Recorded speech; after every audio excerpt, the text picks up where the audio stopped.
Good afternoon, Jamaica. It is Monday, November 3, 2025, and we are here again to do another update on Hurricane Melissa and the work that is being done. With me today, I have Minister Vaz, who's the chair of the Recovery Subcommittee of Cabinet. He co-chairs that with Minister Desmond McKenzie, who I think will join us a little bit later. We also have Minister Matthew Samuda with us, our Minister of Water, Environment and Climate Change. We also have some other individuals who will join us a little bit later. We are going to have the Honourable Olivia Babsy-Grange, our Minister of Culture, Gender, Entertainment and Sports, and the Honourable Robert Nesta Morgan will also join us. I think we are going to be also joined by the Honourable Kerencia Morrison, the State Minister in the Ministry of Culture, Gender, Entertainment and Sport. And I have to acknowledge my Permanent Secretary, Dr. Kassan Troop, and the Chief Education Officer, who are both here.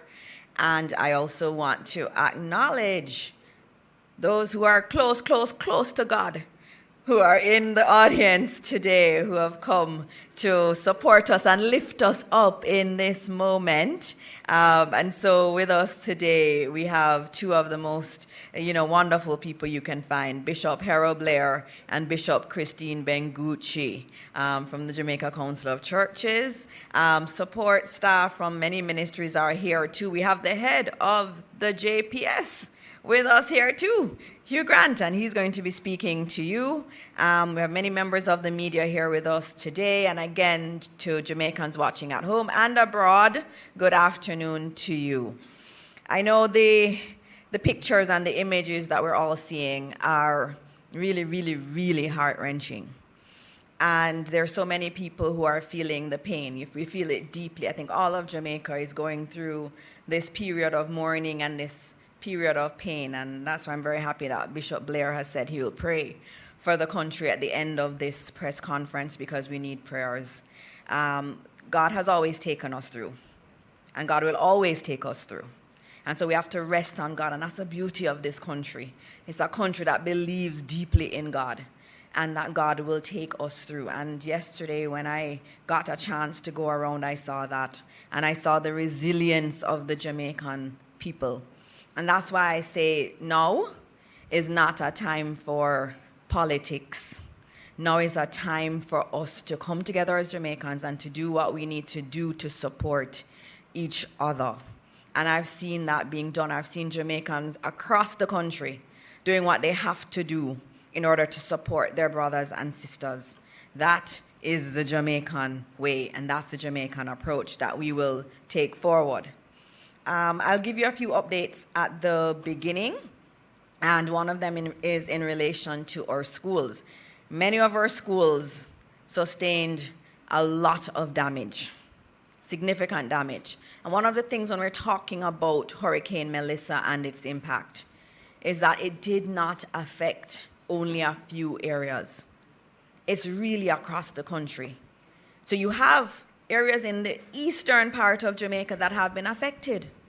You have others who we don't talk about a lot. We don't talk about Clarendon and the damage in Clarendon very much. We don't talk about even parts of St. Catherine. We don't talk about Manchester and the issues in Manchester. We need to talk more about Trelawney too and the impact there. So it's been all over the place that we have an impact. And we have to provide support to everybody all over the country. It doesn't matter where they are from. And so that's very, very important. And yesterday I got to see two of our schools. One was in Manchester. One was in St. Elizabeth. I went to Homewood Technical High School first, where they had tremendous damage. And I'm expecting this damage to be the same across much of Western Jamaica. And at Homewood, one of the things that left me feeling so good was that I saw the teachers out. I saw the principals there on a Sunday. They were there trying to do their best to rehabilitate the school, because they said they have so many students who are from the West and that they need to make sure that they provide space for them. So they were primarily focused on the dorms because they want to bring in children from Western Jamaica. And so, they don't have electricity. They don't have any water. But they were there on Sunday because they love these children so much. And we have to salute them and thank them for their service to Jamaica. I then went to St. Elizabeth Technical High School. And there we've seen the pictures of the damage. When you go into the fifth form area on a 3-story block, when you look up, you see the sky. When you look out, you see the entire field. And there are no walls, there are no windows, there is nothing. That's tremendous damage. And again, on Sunday, I saw members of the board. I saw teachers, many teachers out. And what did they say to me yesterday that made me feel good about being a Jamaican? They said that they were trying to get water from their well because they want to be able to give water to the rest of the community that did not have water. This is a school that was decimated, significant damage. And that's what they're thinking about. They're thinking about, how do I get water to the rest of the community? They're trying to get generators, to get freezers up to help the rest of the community also. They asked for Starlink because they said then everybody in the community can come and use ours. They saw themselves as central to the community getting back up. And so I salute them. I salute them because I know what they're going through at home. It is difficult times for them. And I could see the pain in their faces too. But they were doing the best that they could do. I also saw one of the teachers who said that her role is to go around. If she hasn't heard from a student, she goes and she visits the home. And so she really knew a lot of the marooned areas because she was going around visiting and taking packages. Because Jamaicans need to realize, we talk about it, but we don't necessarily see it. We have many children in food insecure homes. They eat when they go to school. The PATH program in school is central to their nutrition. And so that school understood it, and they said, they're not here, but I'm going to find them and I'm going to help them. And that's the Jamaican spirit. That's the Jamaican spirit. So on a Sunday morning, I was looking at them and I said, the Spirit of God is in you. It was clear in what they were doing. And so we have a lot of damage in our schools. We're going to have to figure out how we do it, how we get schools back up in the West. It's going to be innovative. We may have to use tents. We may have to use other innovative ways of getting schools back, but we'll figure it out. We always have as a country. I remember after Hurricane Gilbert in 1988, I went to school in the hall. They put up some little partitions, and that's what we did for many months. We're going to figure it out on school, and we have a committee that will be working through that. In terms of the reopening of schools, as I drove around today, I saw some schools open, some weren't open. The ministry has said very clearly that the decision is decentralized. So the boards and the principals make the decision based on local conditions. If you don't have water, you can't open school. That's a minimum. You have to have water to open schools. But then there may be other issues in the community, maybe issues with the teachers and their ability to get in. And so all of that is taken into consideration, and the school board and the principal makes that decision working with the regional teams in the Ministry of Education. So we've decentralized that. I cannot stay in the ministry, the PS can't stay in the ministry and say that your school must open. We can't do that. But we do encourage schools, if you're able to, let's do it. The psychologists have made it clear. After a disaster, the quicker children get back to their routine is the better it is for their mental health. It's also the case for all of us. They actually say that, the quicker we move through this grief is the better it is for us in the long run. But there is this sense of national trauma. And I know you're going to ask me later about the JTA president, so I'll just answer now about psychosocial support for teachers. And I think the entire country needs psychosocial support. I think we're all going through collective trauma. I see it everywhere you go, you see it. And we have to think about that as a country, and I know the church is going to have to be very important in providing that kind of support to the entire country. And so in our ministry already, we have a group of over 30 psychiatrists and psychologists that we have available to our education system. So we have a system in place for those who need help. And many people don't necessarily want to do it collectively. They may want to do it individually. And the Ministry of Education pays for that. And this is not something new. This is something we've had for a while. And so we say we already have these avenues available, and we want our teachers to make use of it, because we know, like, the entire Jamaica is going through trauma. I saw a police officer yesterday. She worked all the way through the hurricane and is still working. She hasn't taken a day off. And she was talking about how much pain she's feeling, but she has to continue. And I heard that too from the nurses that have been going through the hurricane and after under very, very difficult circumstances. We have to support everybody. Everybody is going through that mental strain, and I'm very happy that my ministry is leading the way in a program that is very accessible to all of our teachers, free of cost. We take up the bill. And it also is available to parents and children. Children feel the trauma too. And so it's available to them. And we also have to remember, some people won't feel the trauma until 3 months' time or 6 months' time. They may not be feeling it right now. And so we have that system available to us. I spoke about reopening of schools more broadly. Obviously, in Western Jamaica, that's a unique situation. I'm very heartened that some principals are looking at how they could find space in their schools to facilitate children from Western Jamaica to come in. The ministry will continue to work with those schools to facilitate that. It's early days, and we're thinking it through, and they're working it through. And so we'll come back to you on that. We believe in partnership and everybody being on board, and that's why on the weekend I spent some time trying to reach out to some of our stakeholders. I spoke to Damian Crawford, the opposition spokesperson. We had a long conversation about what reopening could look like, what the new school system could look like, and that was very productive. I also did speak on Thursday to President Malava, president of the JTA, and we had discussed the opening of school approach, which was leaving it to the schools and letting the school community decide based on their local conditions. So conversations have been had, including with the president of the Principals Association.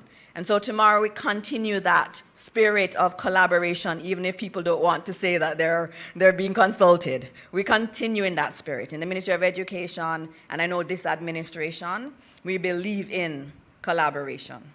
And we actively try to get collaboration. And I know often people don't admit to the calls, and, you know, we can't do anything about it, right? All we can do is focus on ourselves and know that we are acting with integrity. And so tomorrow we'll meet with the JTA, the Jamaica Association of Principals of Secondary Schools, the Association of Principals and Vice Principals, the Jamaica Independent Schools Association, the National Parent Teachers Association, the National Secondary Student Council, the Jamaica Prefect Association, the Jamaica Union of Tertiary Students, the Jamaica Association of Chairmen of Secondary Schools, and the Ecumenical Group, and the Jamaica Union of Churches. So we're also going to be meeting with the churches that do such a fantastic job running our schools. Now, if that's not broad partnership, I don't know what is. And so tomorrow we'll be having that meeting where we start the process of looking at what it looks like, especially for Western Jamaica and for those in the East that have a lot of damage. How do we prevent the learning losses that we saw in COVID? What can we do in order to do things better than before? All right, so that's on schools. As I said, again, we open based on local conditions. The board and the principal makes that decision and communicates it to the ministry and to the school community so they know what is happening. All right, just two other quick updates. I am asked all the time about the death toll, and this is the thing that breaks my heart the most, because I know how difficult it is to see or to hear of the death of a loved one. And so I just confirmed the death toll, and I can tell you it is going to change in the coming days. But the official death toll as we speak is now 32 But I will say that there are 8 other cases that are unconfirmed that the police and the JDF are now working to verify. So we do expect that number to increase. And so we'll give you another total tomorrow. And I don't like to say total because every single person is a life. They had a family. They had a future ahead of them. It is really very painful, and I know so many families are feeling that pain, and I feel all of Jamaica, every additional person added to that list, I know we all feel it, and we feel it deeply. And so we'll keep telling you the numbers and giving you the latest numbers, and just know that, you know, we are praying for everyone. We're praying for all these families. It's not an easy time for them. In terms of the housing assistance program, I see that on WhatsApp especially, there's a lot of things going around about a housing assistance program. Rest assured that the government of Jamaica is going to have a housing assistance program, but what you are seeing is the one from Hurricane Beryl last year. That's not the current one. The current one is being worked out. When you hear me or the Prime Minister or one of the ministers announce it, that's when it is real. But rest assured, like we did with Hurricane Beryl, where we had cash grants to help people to get back on their feet and to reconstruct their homes, there will be something this year. And it will obviously be on a larger scale than what we had with Hurricane Beryl, given the scale of Melissa. So give us a little time to finalize that, finalize the numbers, what it will look like, how you will get access to it. There will be a program, but what you see on WhatsApp is not the program. So just give us a little bit more time for that. All right, I'm going to stop there, and I'm going to go to Minister Vaz, who has been asked to co-chair the subcommittee of cabinet that is dealing with the recovery efforts, to give his update. Minister Vaz?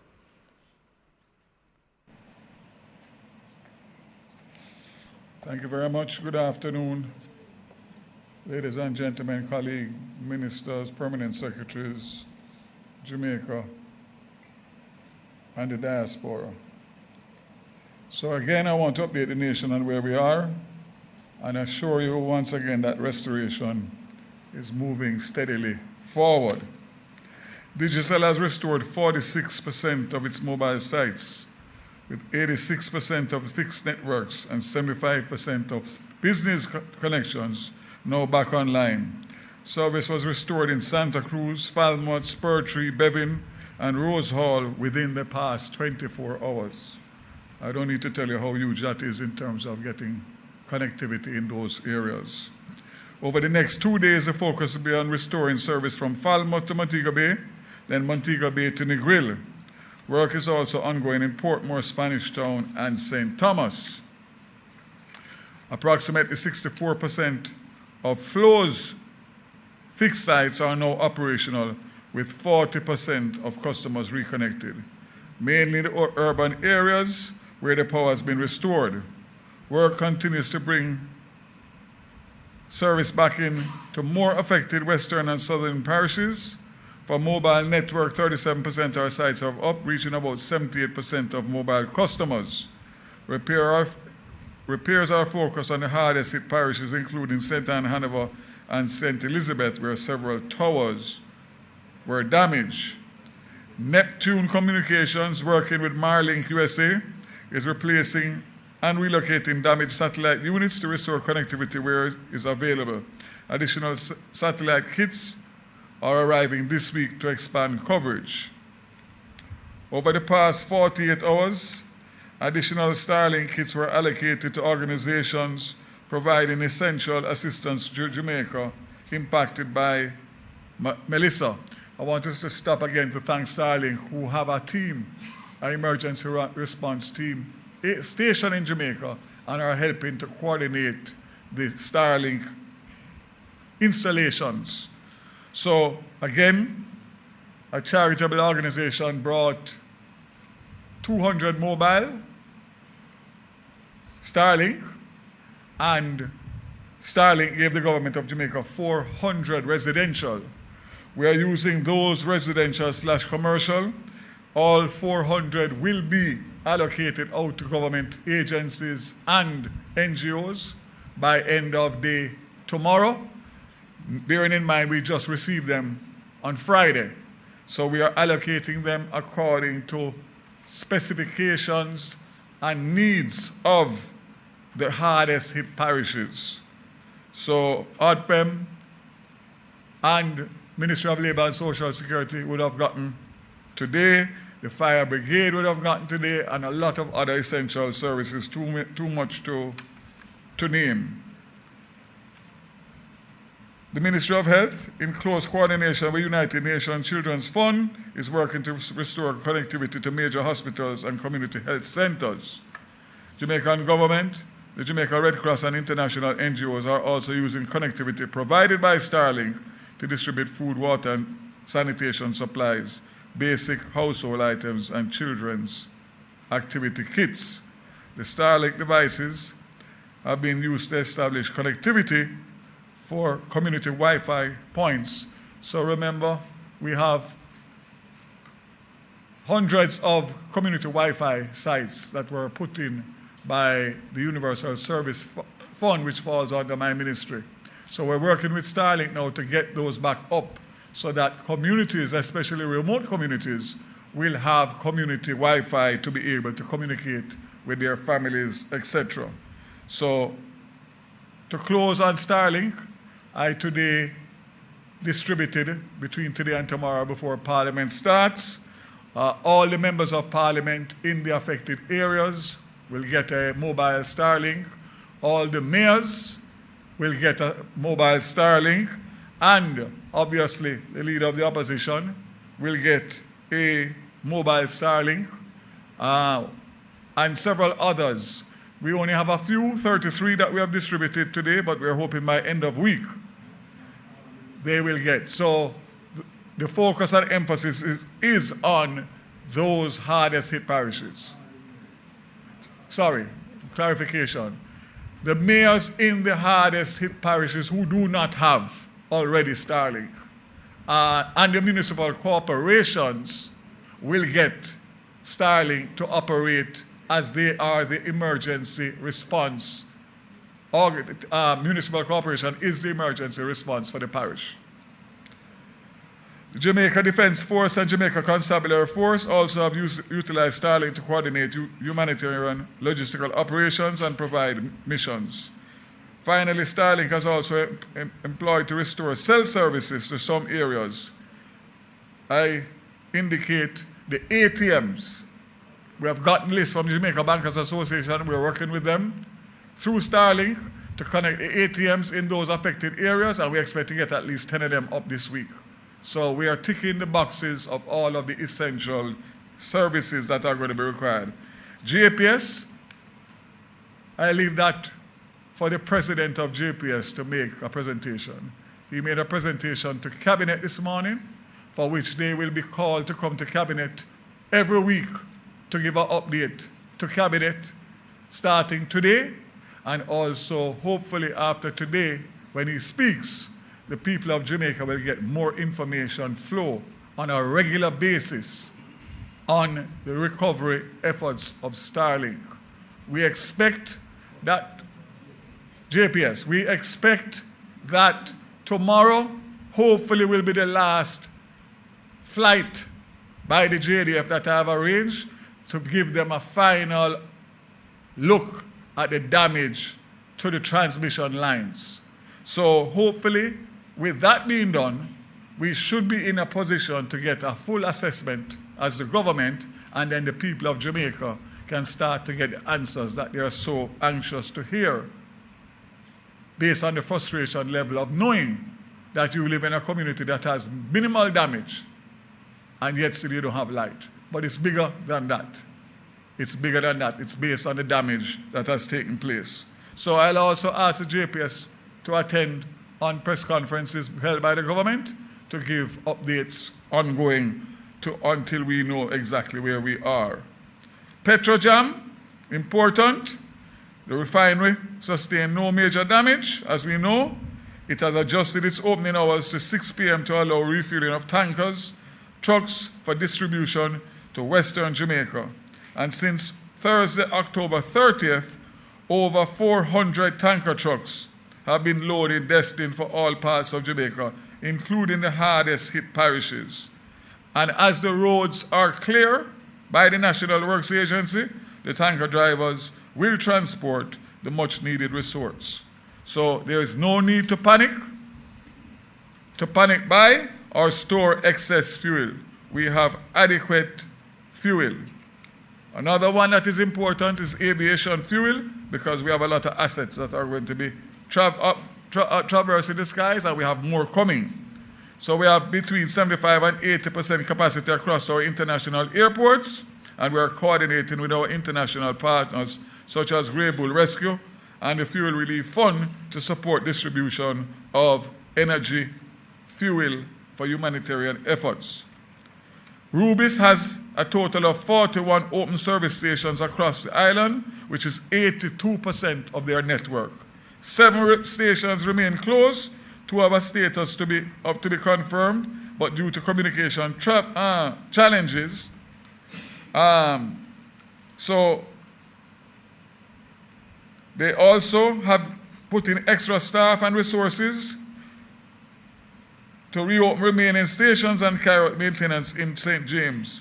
The Westgate service station is now open 24 hours a day to meet the demands. I had a meeting with them last week, and we have set up a system with the police and the National Works Agency to give them the coverage that they need to get through the traffic, and also to make sure that they are safe. Johnson's petroleum networks remain stable and functional. No major infrastructure damage, and they also have stations and deliver fuel around the island. JUTC, 175 buses in service across Kingston Metropolitan and Portmore, and several more are being prepared for rural routes as the roadways open. JUTC has played a vital role in relief efforts, as we know, and they continue to work with the health workers, security forces, and emergency personnel. I will also indicate that we have taken a decision today to suspend the introduction of the rural school bus fares that were supposed to be implemented on November 1st at $50 per trip to the end of November in the first instance, as everybody has been affected by the storm, hurricane, in one way, shape, or form. Norman Manley International Airport, as we know, reopened less than 48 hours after the storm and continue to bring in significant relief flights and commercial flights. We had a record on Saturday, which outdid ordinary times, where we had 77 flights in one day. 30 of those were relief and 47 were commercial flights. So that is very, very good news. Montego Bay Airport opened back for commercial traffic on Saturday morning at 7 a.m. and had opened from Thursday for relief flights. The relief flights are coming in fast and furious, and there is no shortage of supplies in terms of getting supplies into Jamaica for distribution for humanitarian efforts in the relief. So I want to make that very clear. We are streamlining the processes. Prime Minister will speak tomorrow in Parliament. We are streamlining the processes to simplify them, to make sure that international donors and local donors and charities can get through quickly through the required processes at all levels to be able to distribute the well-needed relief items. The toll authority, the tolls were reimposed. The letter I signed this morning, so I suspect they will probably have been imposed already. And we wait to hear from the concessionaires as to what they will do for the people of Jamaica in terms of allowing them to traverse the east-west and north-south highway at hopefully significantly reduced fares, at least in the early stages. So, ladies and gentlemen, I want to once again assure you that tomorrow, unfortunately, will be 1 week since the hurricane hit. Seems like 10 years, but the reality is tomorrow will be 1 week, which will be 6 days if you take out the day of the hurricane. And I want people to understand and reflect on that. And when you see what we are trying to do, despite the fact that we are having challenges, obviously, because nobody can prepare properly for a Category 5 hurricane at winds of in excess of 185 miles an hour in some areas. I want to say that we are committed, recommitted, to continue to improve on the systems that we are improving. We are taking good advice from our international charities in terms of how we can streamline and make it more seamless for not only the receipt but the distribution of hurricane relief items. And I want to say that, again, I ask for patience. I ask for the depoliticization of this process, because we need all Jamaica to be a part if we are going to be successful.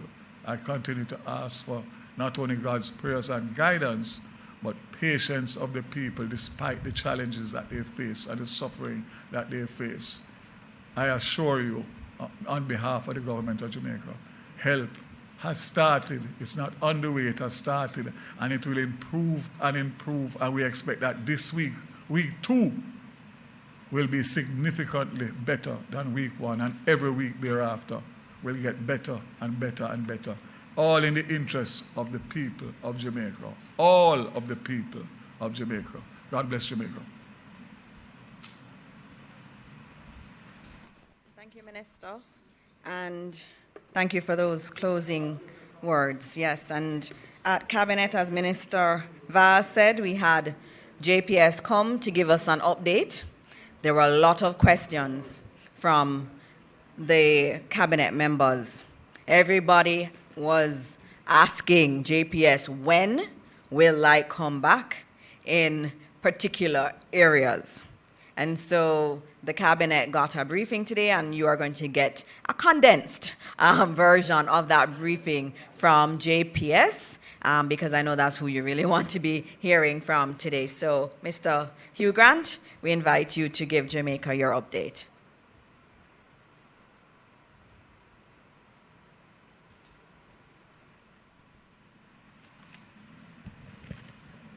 Thank you, Minister. My heartfelt condolences to the people of Jamaica, our customers, for the lives lost, damage to property, and the dislocation that's happening out there. I had an opportunity to firsthand see the devastation that this record Category 5 hurricane has caused on the nation. Some of my very own employees have been working tirelessly in order to safely restore power. Some has not gotten a chance to go home.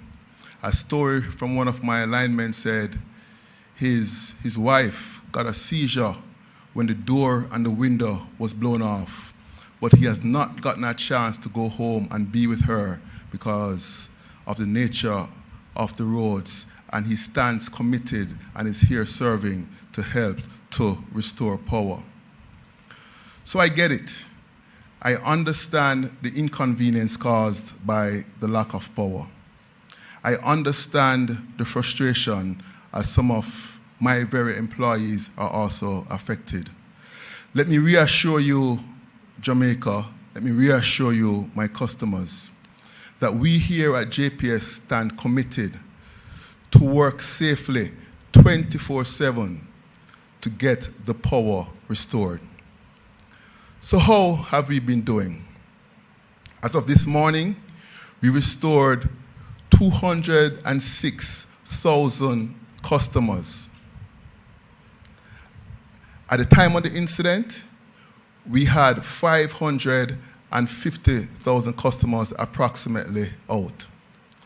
So we moved from 77% of customers without service to a significant milestone of having just under 50% of customers without service. That is not by chance. It's as a result of our preparation in regards to the system, preparation of the people, and the strong response. I want to say a special thanks to all our partners, particularly my fellow utility providers, Flow, Digicel, the partnerships with the National Water Commission, and also the partnerships with the hospitals. One of the things we have been focused on is the restoration of critical facilities and focus the resources around that. We have made tremendous progress on that front, whereby we have currently 57% of our major hospitals now have power. That's as a result of us moving resources to the supply areas of those hospitals, doing the necessary damage assessment, and facilitating that restoration. Now, what does that look like? We got a call that the Black River Hospital was having some issues, and patients were evacuated to the Mandeville Hospital. And Mandeville Hospital has some issues with their generator. We then worked to get power into Mandeville Hospital, given how critical that was. And I'm pleased to share with you that that was achieved, and the Mandeville Hospital now has power.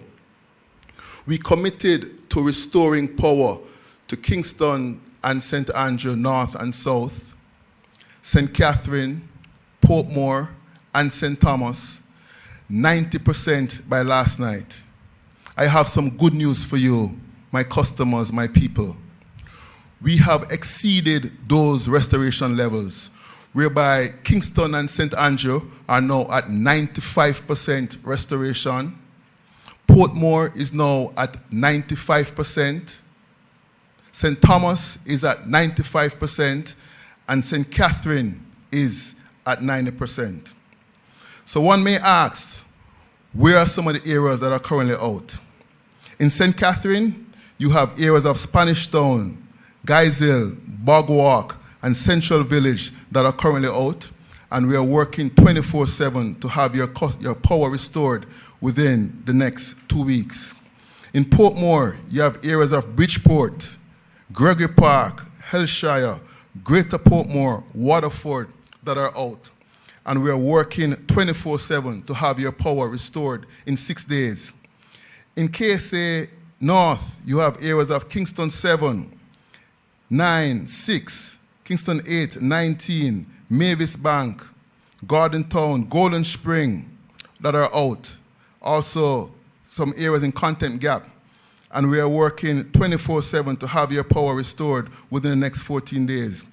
And the areas in St. Thomas that are out, Golden Grove, Hagley Grove, Morant Bay, Cedar Valley, that's the 5%. We're working to have your power restored within 10 days. And KSA South, Kingston 11, Kingston 10, 13, Kingston 1, 2, and also some areas in Bull Bay, we're working to have your power restored in 3 days. We are working 24/7 to have your power restored. Now, in order for your power to restore, we need to do our damage assessment. A critical component, as Minister Vaz said, is the reality that the high voltage transmission lines, which are the backbone of the system, more than 70% are out of power due to the devastation caused by Hurricane Melissa. I had a chance to do a helicopter patrol, and our steel lattice structure, which is one of our more hardened facilities, was twisted and on the ground just due to this devastation. But we were working to do damage assessment. Once the damage assessments are completed, we will then be able to give you more clearly what are estimated times of restoration. We stand committed to keep you updated. We understand the inconvenience, and help is on the way. We have now pulled the trigger to bring in an additional 100 line workers based on our retainer contracts with companies in North America, from Canada and from the USA, and those 100 overseas line workers are expected to be here by the end of the week. We also are bringing in additional equipment because our local resources in terms of bucket trucks and pole digger trucks are exhausted. So we're bringing in on barges additional bucket trucks, more than 50 bucket trucks, more than 10 digger trucks, so that when the workers come in, they have the equipment required so that they can safely and optimally restore customers. I stand committed to let you know and to give you hope that we will get through this, through strong partnerships, through strong collaboration, and you have my commitment that I'll continue to keep you informed of our progress. Be safe and be well, and thank you very much. Thank you. Thank you very much, and thanks to JPS. There were some encouraging numbers today. I think the one that was very encouraging was usually in a hurricane after, especially a Category 5, the entire country would go down. But this time, right after the hurricane and during the passage, 20% of their customers still maintained electricity. So that's definitely an improvement over last year. But obviously, everybody wants to know when they will get their electricity back. We've heard that they're doing damage assessments. Minister Vaz is working with them every single day asking for updates. And we should be hearing somewhere in another week. As you hear, they will be coming to Cabinet every week to discuss where they are with getting back electricity. It is a priority of this country. The entire country needs to get electricity back. All right, now that we're on utilities, the other big one is water. And I'm going to ask our Minister of Water, Environment and Climate Change, the Honorable Matthew Samuda, to now come and give his update.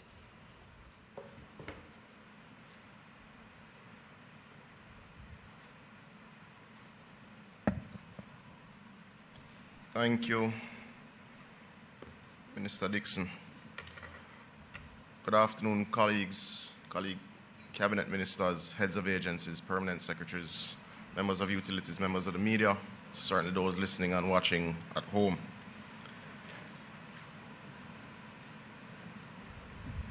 The NWC systems have been severely impacted by the passage of Hurricane Melissa. The primary issues that we face impacting water supply at this stage in many areas include high turbidity, internal electromechanical issues, external power supply outages, and infrastructure damage. We can report, if this will oblige, that the situation as it stands now, we've had 631 systems disrupted, with 132 systems currently active, giving you the grand total of 763. However, this is to be understood in the context that the systems that we have brought up and ensured are active at this stage in line with priority are your largest systems. So this map would show an idea of where there is particular disruption, obviously disproportionately to the west, the red dots being the disrupted systems, the green dots being the ones which are currently active.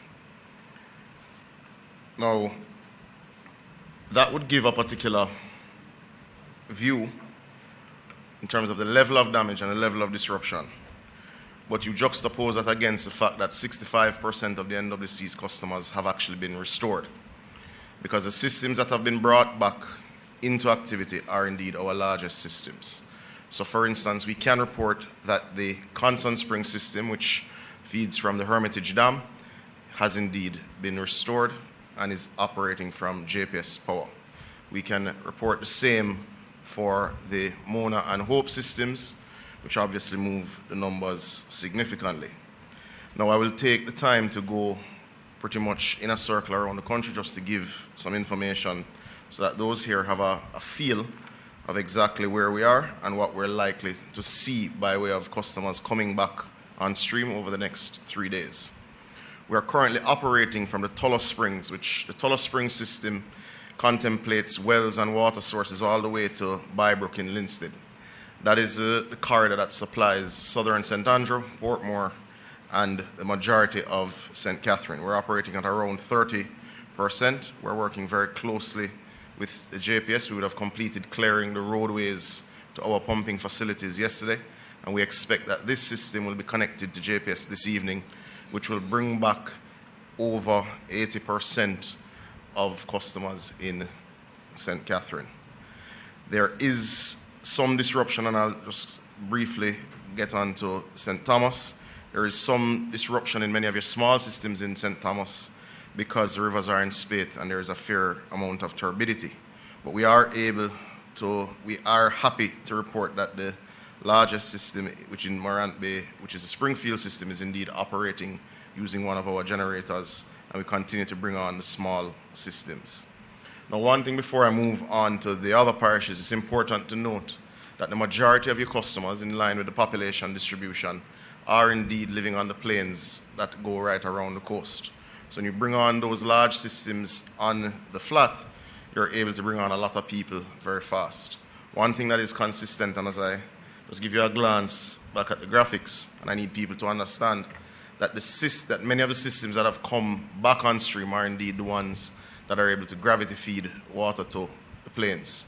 Anywhere there's need for a lift station where there's no energy, those particular pumps as a sub-part of a system are not yet up. To understand, as we move further west, in South Clarendon, one of your largest systems is the Kemps Hill system. That is currently down, but we are working with the JPS and we expect to have that back up this evening. That will have significant positive impact in communities like Rocky Point, Minister Charles, and we expect that to happen as at this evening, further moving us toward our goals. The entire northern Clarendon belt is out, both because of turbidity and because of energy source. In Manchester, we are almost at total outage, except for the porous and broadleaf to content system. This was brought up as a matter of urgency in partnership with NWC and JPS to ensure that the Mandeville Hospital is indeed being served by 24-hour water. The gutters and pepper system, which, yes, though in St. Elizabeth do serve the majority of Manchester, are indeed down, and there's simply no generator large enough to facilitate those pumps. We are in the process of actually procuring one as a part of our resilience building strategy. We started that process after Hurricane Beryl, but that is down, and that will require JPS's systems. We're working with them and we're helping them to clear the roads along the line and the pathways that allow for those connections. The two major systems in northern Manchester, this being a geographic region which affects has some impact in Trelawney and Western Clarendon, are also both down awaiting power. But we are able to report that the old pepper well, which serves from Goshen to Santa Cruz, is running on generator. It is running in 8-hour increments, and it is serving that entire corridor. So they're getting between 16 and 20 hours of water between Goshen and Santa Cruz currently. In Luana, as we move further west, we would have installed a generator 2 days ago. They're now getting 8-hour increments of water, getting between 18 and 20 hours of water in that area. In Darlin Toba, which is a critical one because that's what facilitates service to the Black River Hospital, a generator is currently being installed on site, and that will restore water supply to the community and town of Black River. But more important, well, particularly important, is to the hospital as well as to the stations for the emergency crews that are operating in that space, as well as a police station, etc.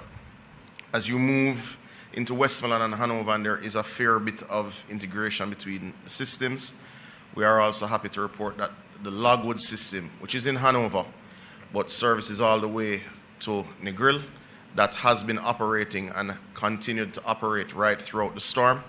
So Negril actually has water and has had water pretty much through the duration of the disaster. The hilly communities along that corridor are obviously not being served because we don't have power to those lift stations. Bluefields is indeed in operation, having worked with JPS to bring that system back on. So Bluefields to White House, we can also report that they currently have water supply, certainly along the plains. The Roaring River, which serves Sav, and indeed Darliston, is out. But we are working to, we are serving the Noel Holmes Hospital, which is also served by this system by trucking, and we're monitoring it very closely in collaboration with the Ministry of Health. Now, as you move around to the north coast, this is where we've had a particularly unfortunate level of damage. So if you understand from Lucy to Martha Brae, and if you think of the geography in that area, it's served primarily by two major systems. This is the Great River system, which is very close to the boundary of Hanover and St. James, and the Martha Brae system. In the case of the Great River system, the intake pipes were washed away during the storm, creating significant damage to the plant, and we are, obviously hampered with returning supply because of this. However, we are happy to update that contractors have been on site now for some 36 hours. Their crews working 24 hours a day. We are targeting restoration, temporary restoration, because we'll have to do a more permanent fix after, but we're targeting temporary restoration by Friday midnight. So we are expecting to restore the Great River system by Friday midnight. This is in collaboration with JPS, but we also wish to advise that coming post-Beryl, we had put in place redundancy there, so that plant can be run fully by generator as well. So once the intake pipe construction is indeed complete, we'll be able to restore that, which will have a significantly positive effect on everything from Lucy pretty much to central St. James. As it relates to the Martha Brae system, the Martha Brae system is actually up and can provide between 15 and 20 million gallons of water a day. However, in the area of Lilliput, in the vicinity of Lilliput, with the road collapsing and the sea level rise in that area, it would have displaced pipes significantly. So there is a break in the line, and anyone who has followed the stories of the breaks in that line, which is why we have the Western Water Resilience Project, which is under contract and has been mobilized, and the work has indeed started. But that line break has caused a significant disruption in the supply from Lilliput to Terminal Reservoir, which is pretty much the entire eastern side of St. James. That work would have commenced this morning and will run in 24-hour shifts. We are targeting completion by Thursday morning. That would restore water in the interim to all of St. James for at least 8 hours a day, because we will send the water further than we usually do from Terminal Reservoir going further west until the Great River system comes up on the weekend as well. That will move us much further certainly from the 65% of customers that are connected now, hopefully in the range of 80%, especially with what we're doing with Tulloch Springs, which will bring on St. Catherine, and certainly the work that's happening in Clarendon. Now, that's not meant to diminish anyone who is not in the 80% who is waiting on water, and we are working with JPS on many other systems. The impact in Trelawney, certainly southern Trelawney, which is very hilly terrain, they are facing almost total outage at this time, and we are working to restore their particular pumps with JPS. As you move further east into St. Anne's, into St. Anne, we have procured the services of a generator that will run the Minard wells. That will manage pretty much most of the western side of St. Anne, which is a pretty important system. It serves approximately 30,000 customers. Though that generator is actually en route to St. Anne now, we have completed clearing the road into the Minard wells, which was significantly blocked with the help of NWA rather, and we expect to have that installed sometime tonight for water to come from that area. The Bogue system, which, yes, there's more than one Bogue in Jamaica, for those who are not aware. The Bogue system in St. Anne is immediately above Duns River.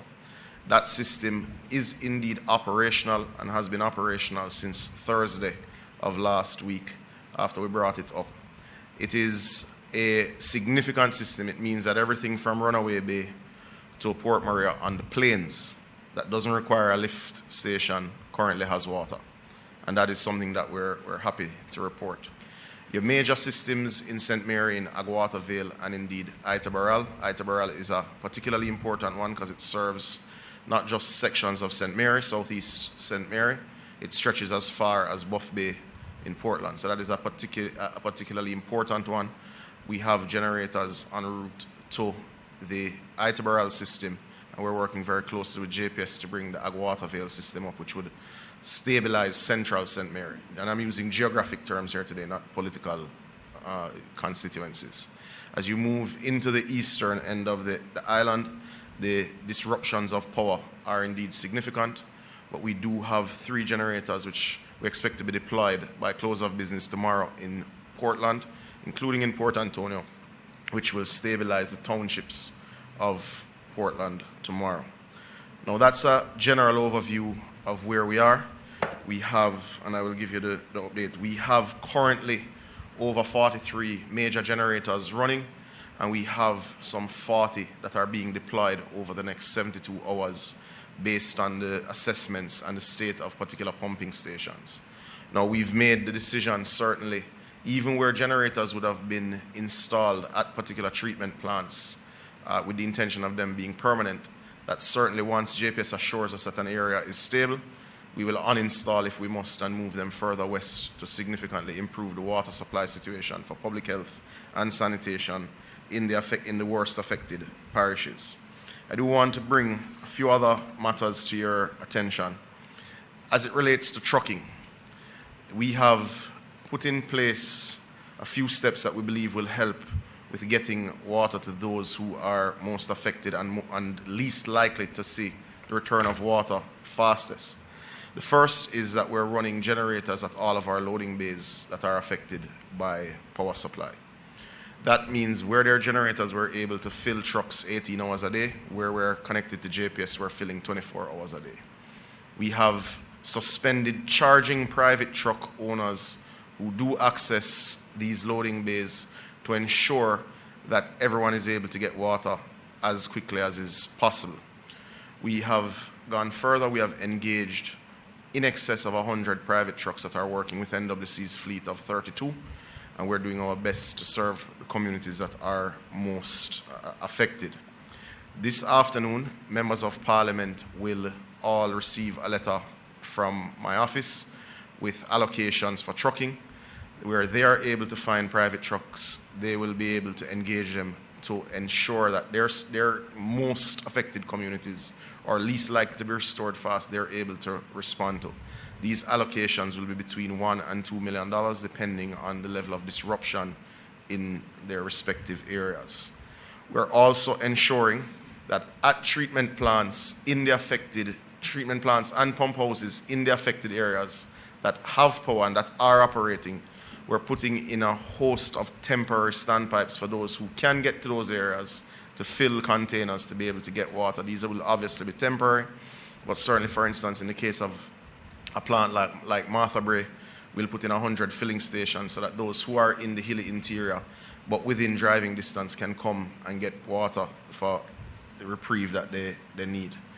We are working actively also with the team at the Ministry of Water, and indeed with suppliers. We intend to increase on an emergency basis our fleet of trucks to continue to serve the public better during this challenging time. But we are working very closely with JPS. We do remain open to suggestion. We remain open to your prayers, and we are working to ensure that we get to 80% by this weekend of customers. And we are going to work around the clock to move from 80 to 100%. Thank you. Thank you very much. You heard that, 80% by this weekend. And you saw the numbers for Westmoreland, 35.7%, where, Westmoreland and St. Elizabeth are really ground zero and they are getting water back. I mean, we have to thank NWC. Minister Samuda, you've been doing a lot of work, and I hear you talking about all of those subsystems and knowing all of them so intimately. You're really good at what you're doing, and so thank you, Minister. Thank you to the entire NWC team. I know Jamaica is grateful. We can do without a lot of things, but we can't do without water, and so thank you. All right, up next, we have Minister Morgan, Robert Nesta Morgan, our minister that is responsible for works, to come and talk about the work that's being done to clear the roads and get us access to those people who are currently marooned. Minister Morgan?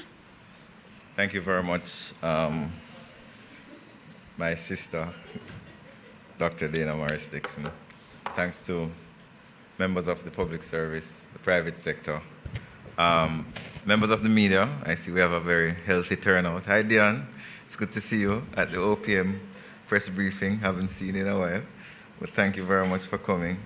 I want to give an update on the work that we've been doing regarding the clearing of roads, and just general updates as to what we're doing to provide access to the various disaster areas.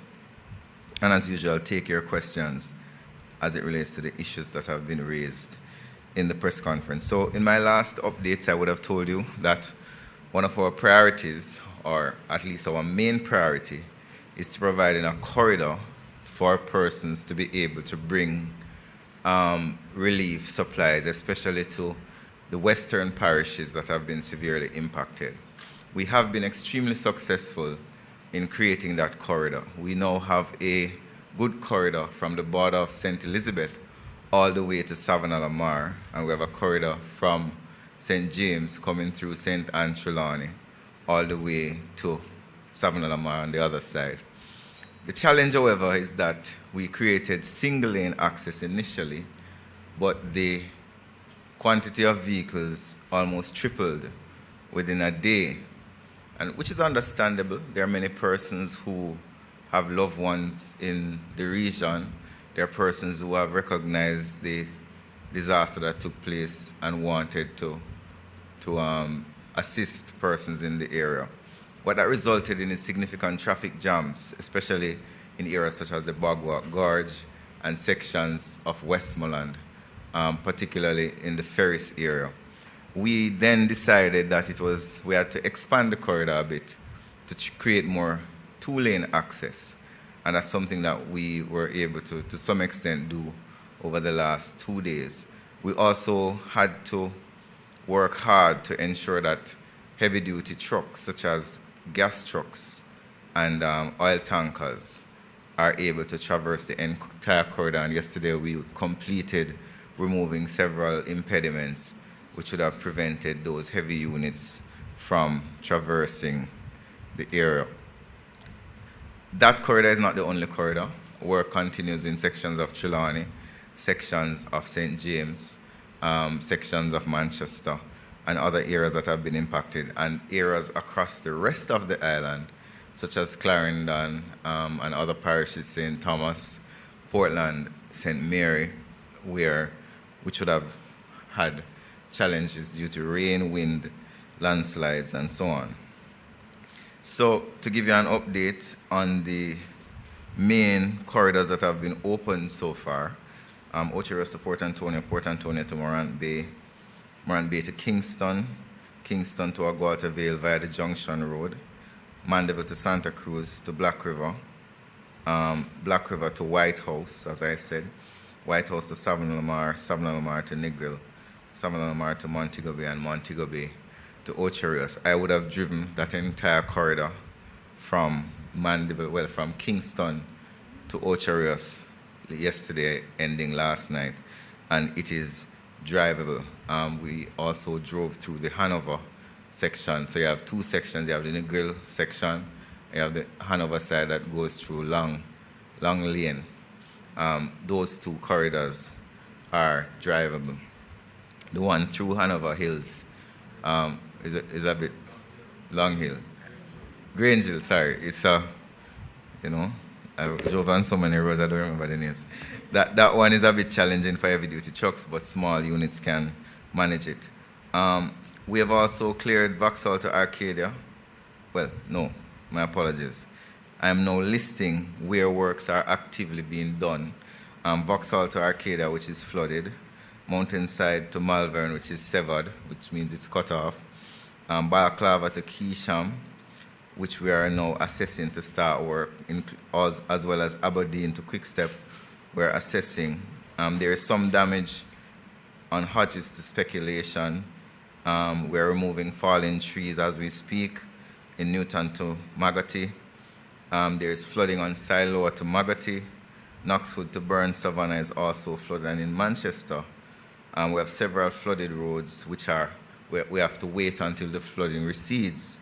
And that is Alligator Pond to Guts River, Williamsfield to Mile Gully, and Newley Road is also flooded. And there are landslides still to be cleared. Dump to Moravia, Christiana to Ashton. We have some challenges in the St. Andrew area as well. Guava Ridge to Mahogany Vale. We have a damaged ford and some landslides that need to be addressed. And we're addressing landslides in Red Light to Hardware Gap, Bull Bay to Bloxborough.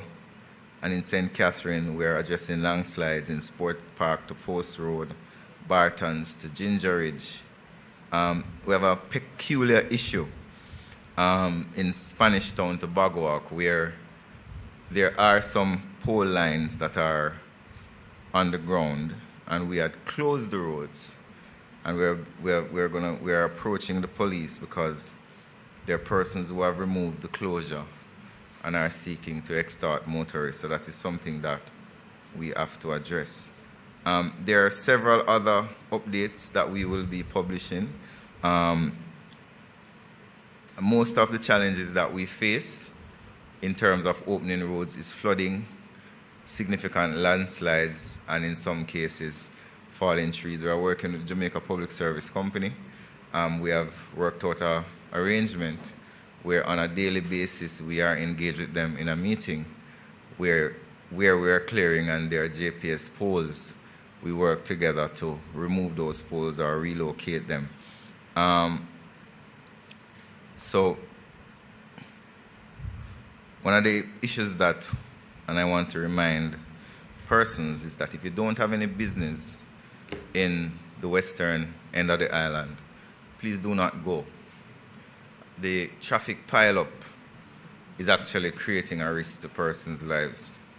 Our inability to efficiently transport relief supplies to the region because of persons coming out of their vehicle and sightseeing and doing selfies, as we saw over the last several days, is creating a significant traffic pileup. And if there is blockage in, let's say, Holland Bamboo, then the relief trucks cannot come out. So those are just some of the updates that we want to give. Last thing I want to say is that we have over 100 contractors and equipment owners and operators in this effort, stretching all across the region from sections of St. Anne going all the way to St. Elizabeth. I'll focus on that area because that's the main corridor or the main area of problems. But we also have challenges in other parishes too. We have challenges in sections of Portland, St. Thomas, where we do have the National Works Agency. I see Mr. Vaz looking at me. Yes, Mr. Vaz, I remember. We are working, the NWA is working in other parishes, and pretty much every parish, because the rain event did impact every parish and did cause landslides. The bridge, what's the name of the bridge again, Daryl, that we're building? Craig Mill. We have a fording in Craig Mill that was washed out, which created a challenge for persons to leave. And that is in the eastern side of the island, not where the hurricane fell. So we do have teams all across the island and NWA representatives all across the island doing work. So thank you very much, ladies and gentlemen. And that's my update for today. All All right, thank you. As you heard it, there's work happening all over the country. The entire country was affected, and there's a lot of road work that's going on. And again, we thank the NWA team. I saw you all out there doing your work. You're out there until late in the night, and all of the contractors working with you. We're very grateful for that work. All right, now we are going to be hearing from our Minister of Labor and Social Security, the Honorable Pernell Charles Jr. is going to be coming to speak about the relief effort, because his ministry is really central to that, working with our social workers and our donors. And so, Minister, we want to hear a lot from you. Thank you. But Minister McKenzie said it had to be quick. Yes, very quick. Thank you, Minister. I was to be on the road today, and you corralled me to be here. It's important to report. I'll be very quick, just saying good afternoon to everyone. Colleague ministers, this hurricane has tested our nation in ways that we could not have imagined. Being on the ground, walking with the team, you get to truly understand that we have communities completely cut off. We have houses that have been swallowed up. We have lives that have been uprooted in several parishes. And we've seen and we feel the heartbreak of the families and the people that are trapped, those that are hungry, those that are uncertain. But I want them to be assured that we are working assiduously with all of our partners to provide relief as quickly as possible. Yesterday, the brave men and women of the Jamaica Defense Force, supported by our international partners, risked their life to carry out our evacuation missions, rescuing sick and those that are stranded in about 4 areas across the affected zones. And we continue that today with airlifts that have now been activated, rescuing stranded, but also providing now today the drop-off of packages, well-needed packages to those areas that are completely cut off.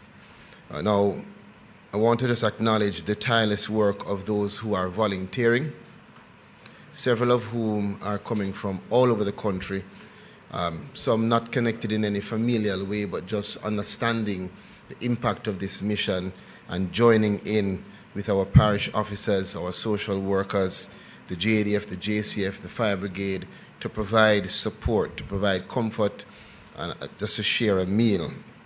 It's not going to be easy recovering, and I want to report that we still have about, so far, the report is that we have 25 communities that are marooned, and several families that have lost everything. I mean everything. We are coordinating with every available resource. We are working as a lead of the Humanitarian Assistance Committee. I want to acknowledge the CEO of Food for the Poor, who is here on the island, our representatives from the World Food Program, and others, GEM and others who are working with us to get food, water, medicine, and shelter to those who need it the most. We're utilizing our Bell 429 helicopters. We're also using the Chinooks helicopters brought in and Black Hawk helicopters brought in by our partners in the US.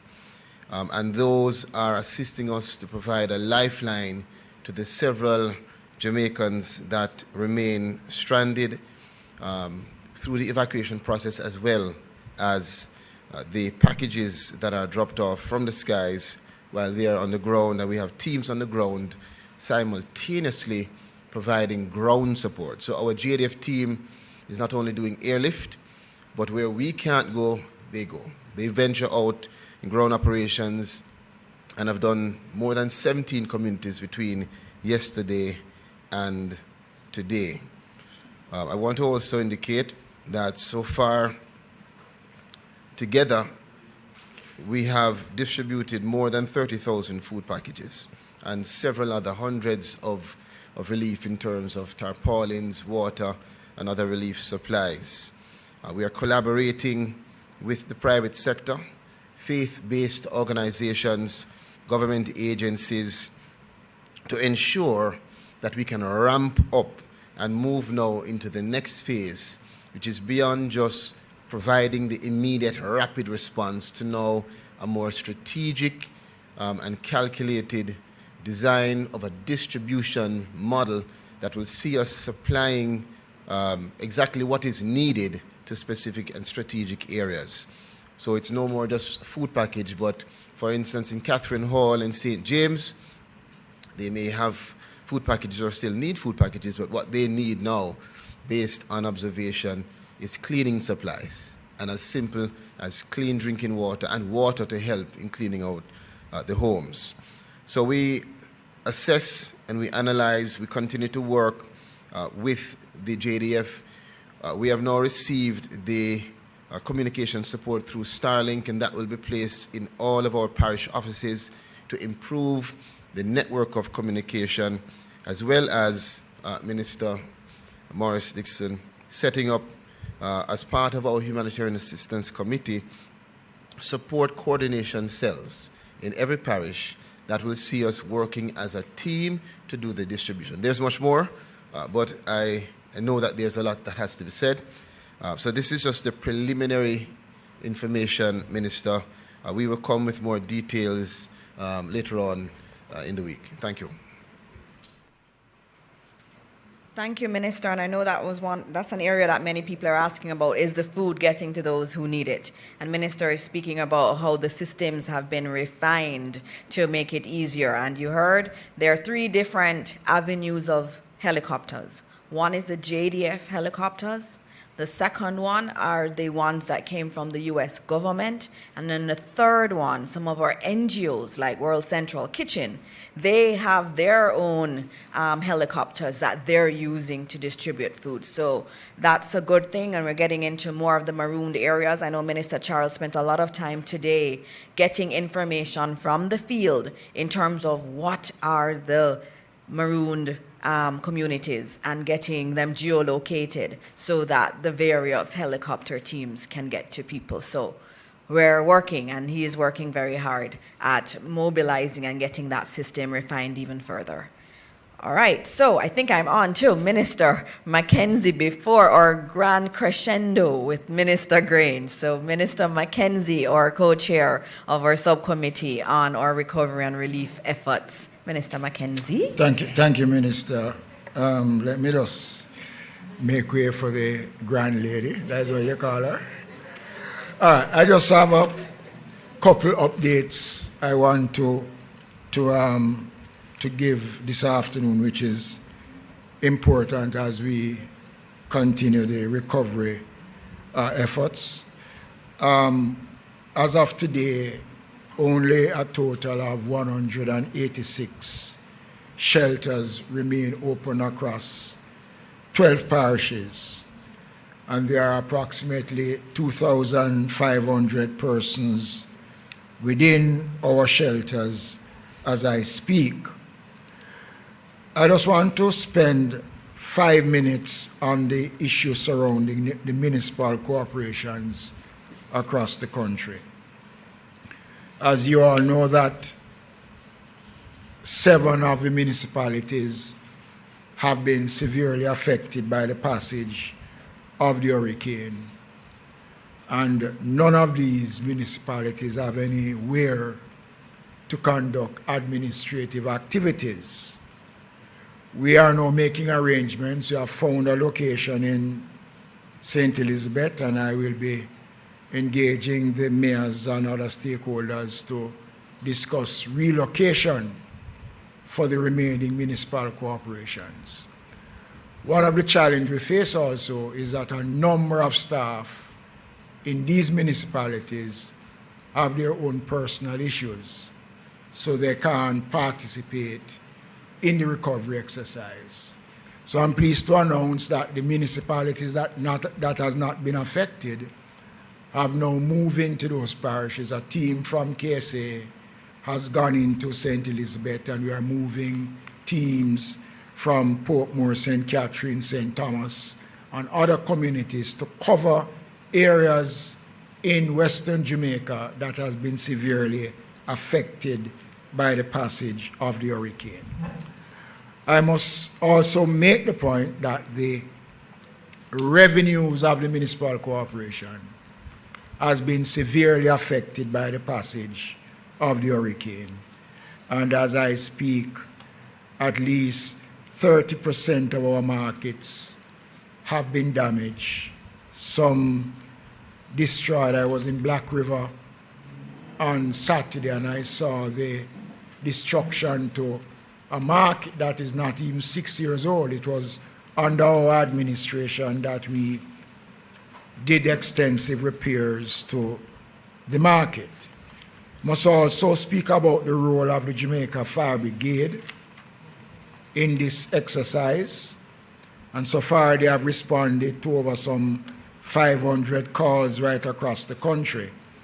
And they're a part of the team that is responsible for the clearing of roads and the necessary things. But the last thing I want to say is that later this week I'll be announcing in detail the full rollout of a national cleanup campaign for the country. This cleanup exercise will include the National Works Agency, TPDCO, the Ministry of Education, and it will be led by the National Solid Waste Management Authority.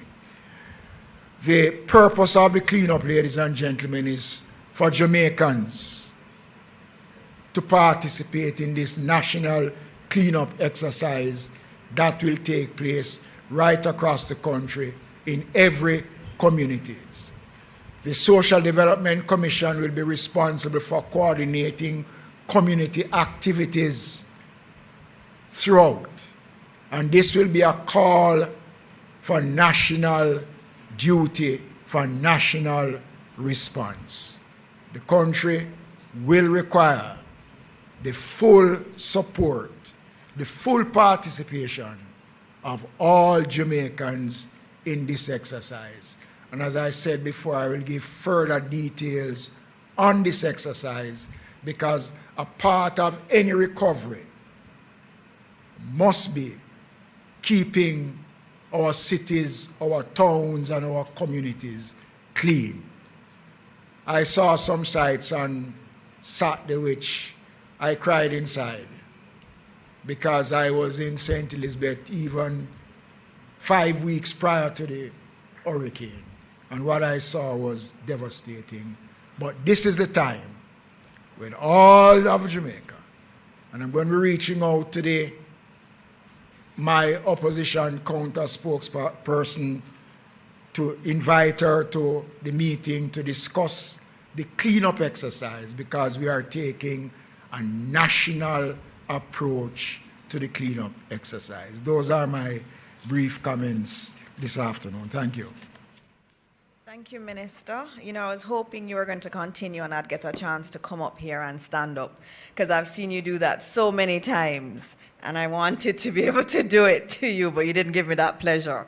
All right. I think where you left Minister McKenzie on the matter of a national cleanup is really the perfect time for Minister Grange. There have been so many people saying, I want to help, I want to volunteer. And we have a solution. And that solution has been provided by Minister Grange and some wonderful young people. And so please welcome the Honorable Babsy Grange to give you some information on what she has been working on, which is really quite exciting. Minister Grange, it's good to see you and have you here. I keep having the men in the cabinet. It's nice to have a woman beside me. Thank you, Minister. Colleague ministers, ministry officials and media. As the days go by, we get a clearer picture of the magnitude of the devastation that Hurricane Melissa brought into our lives. We remember and pray for those lost in and those who have been affected by the hurricane across the country. We commiserate with you in this moment of great pain and destruction. Please be assured that the entire country, the diaspora, our neighbors and friends are standing with you. We face a long and challenging road ahead, but we will recover and rebuild stronger by supporting those who have been affected and working together. We thank and applaud everyone who has been doing something to help. Your contribution, even if you think it's small and insignificant, will make a tremendous difference. We have been taught that every act of kindness, care, and compassion makes a difference. And yet we know that there are still many, many Jamaicans who want to help, who want to be a part of this national effort.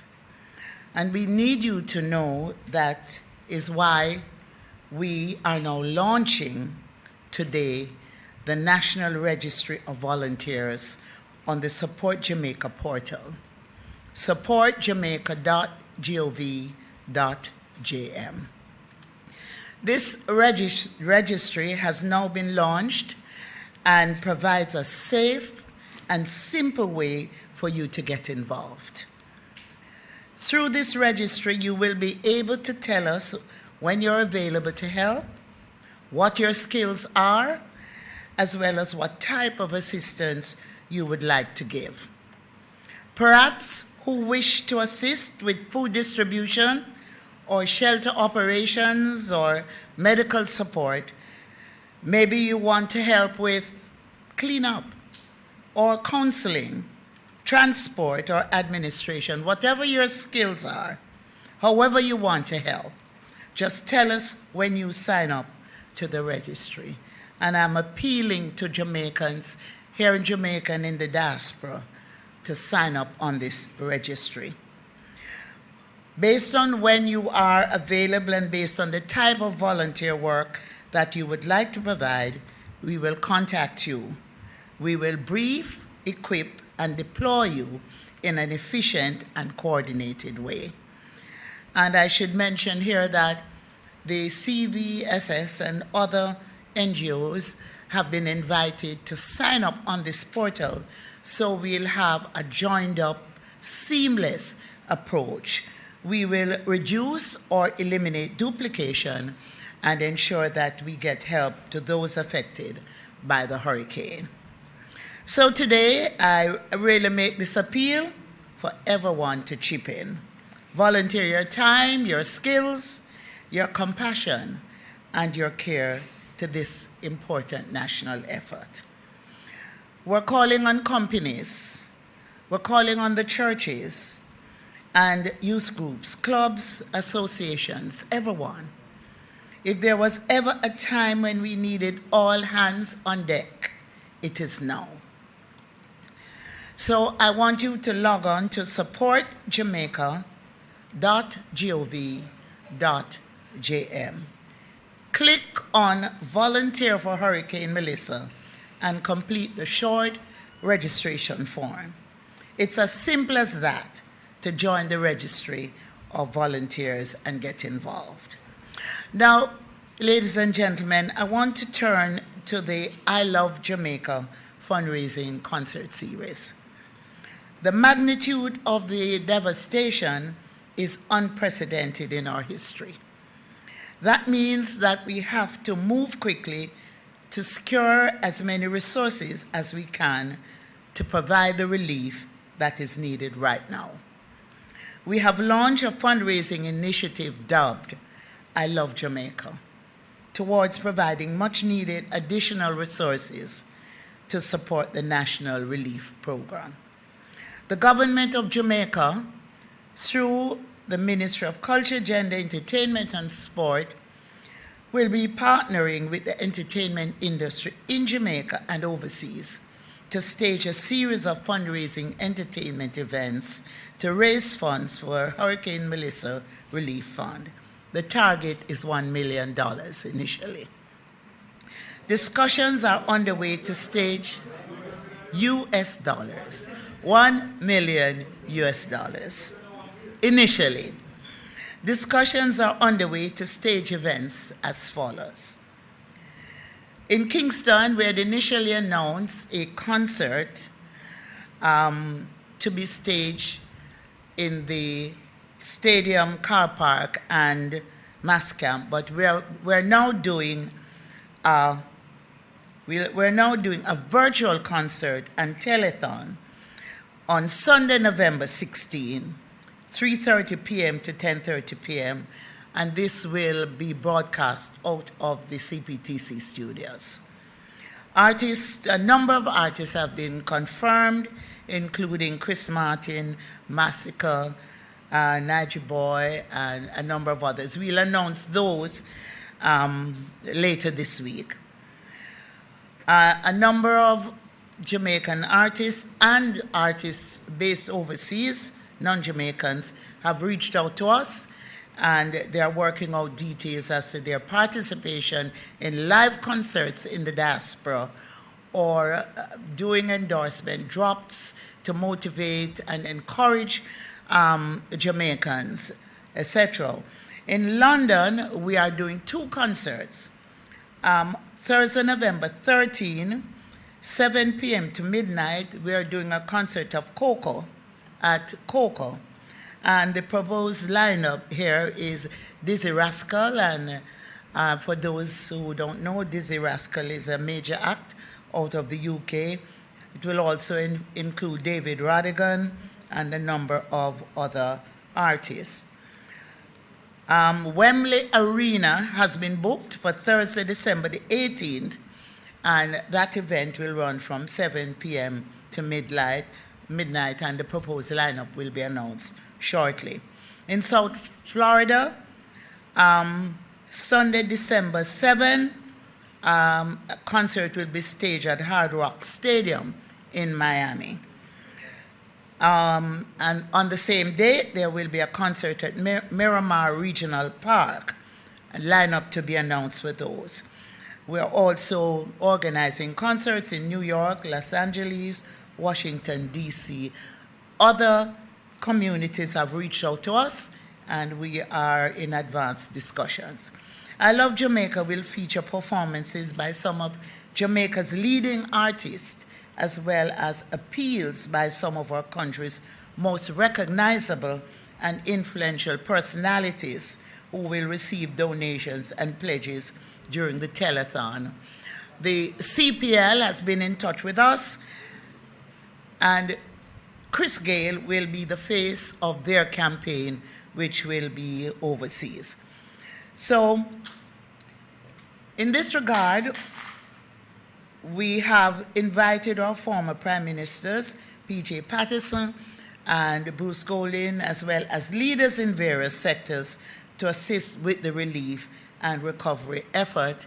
And my responsibility is to coordinate with these eminent figures in Jamaica to ensure that there is communication. I must thank members of the entertainment and sports fraternities for their response so far. I remain grateful that we as a country can always rely on our artists or creatives or sportsmen and sportswomen in times of crisis. And I'm really grateful for the way they have been responding to our invitation to participate in this national effort. I now wish to announce that the Red Cross Jamaica will be partnering with the Jamaica Football Federation and the ministry in coordinating and accepting cash donations at the Reggae Boys versus Curacao FIFA World Cup qualification football match at the National Stadium on November the 18th. And the president of CONCACAF will be here for the match. This is one way that the Reggae Boys are assisting with this effort. We continue discussions with our national teams about how they wish to help.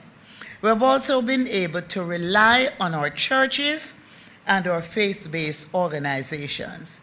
They have traditionally played a significant role in times of crisis, providing comfort and guidance. We have called on the churches, and they have responded like they always do. So I announce today that Bishop, the Honorable Dr. Hera Blair, has been appointed the national coordinator of our religious and faith-based organizations team to engage and coordinate relief efforts with all religious and faith-based groups, including the Rastafarians, the Revivalists, the Muslim, the Hindus, the Baha'i, and others. I also wish to use the opportunity to acknowledge the presence of Bishop Blair and Bishop Bengucci, who will be later on blessing us before we end this press conference. I will be meeting with umbrella heads on Tuesday morning to plan with them the way forward. There is much to do, and we are pleased with the response so far. We will get over this, ladies and gentlemen. We will recover and rebuild better than before. I also want to mention here that the South Florida Hard Rock Stadium event on Sunday, December 7 in Miami will be led by Shaggy, and further details will be announced. I want to thank you all for being there to give support and exposure to what we are doing, and to say that all is welcome, including the media, to volunteer. You get into spaces where people are saying, we don't see anybody. Once you're going there, we're asking you to also volunteer to be a part of this effort. Thank you so much. Thank you, Minister. Thank you, Minister. Thank you very much. Very much. I told you it was going to be a grand crescendo, and it was. And I thank you so much, Minister, for being here and the work you and the team have been doing to mobilize different communities, the church, the entertainers, the sports stars. Everybody is a part of it. And then having that volunteer program on supportjamaica.gov.jm. If you want to volunteer, and I know many do, please go and register so that you can be selected to support around the country. All right, we're on to questions, and I see one hand up from before we opened. Oh, you're gonna, okay, he's yielding. Yes. You're Sorry. yielding? Okay, all right, he's yielding to Dion. It is so good. Yes, before we get to Ms. Jackson, just a reminder, once you ask your questions, the camera operators are asking that you remain standing until your questions have been addressed. Thank you, Dion Jackson Miller, TBJ. Minister, billions of dollars are going to be coming in terms of relief. Why have we not yet heard the announcement of an independent oversight committee to include, for instance, private sector, civil society, and opposition members to monitor the expenditure that is going to be done, along with regular reporting to Parliament? What we don't want is an Auditor General's report 6 months after the fact. Whoopsie. I have a whole heap of questions. I'll just ask a couple and yield to my colleagues. Sure. All right, please May I continue. Give me two more. Yes. Thank you. Okay, second, I've been hearing everything that's been said. However, the national response, the immediate national response, has been slow and inadequate. The government has been acting as if it didn't know the kind of damage that a Cat 5 would have done.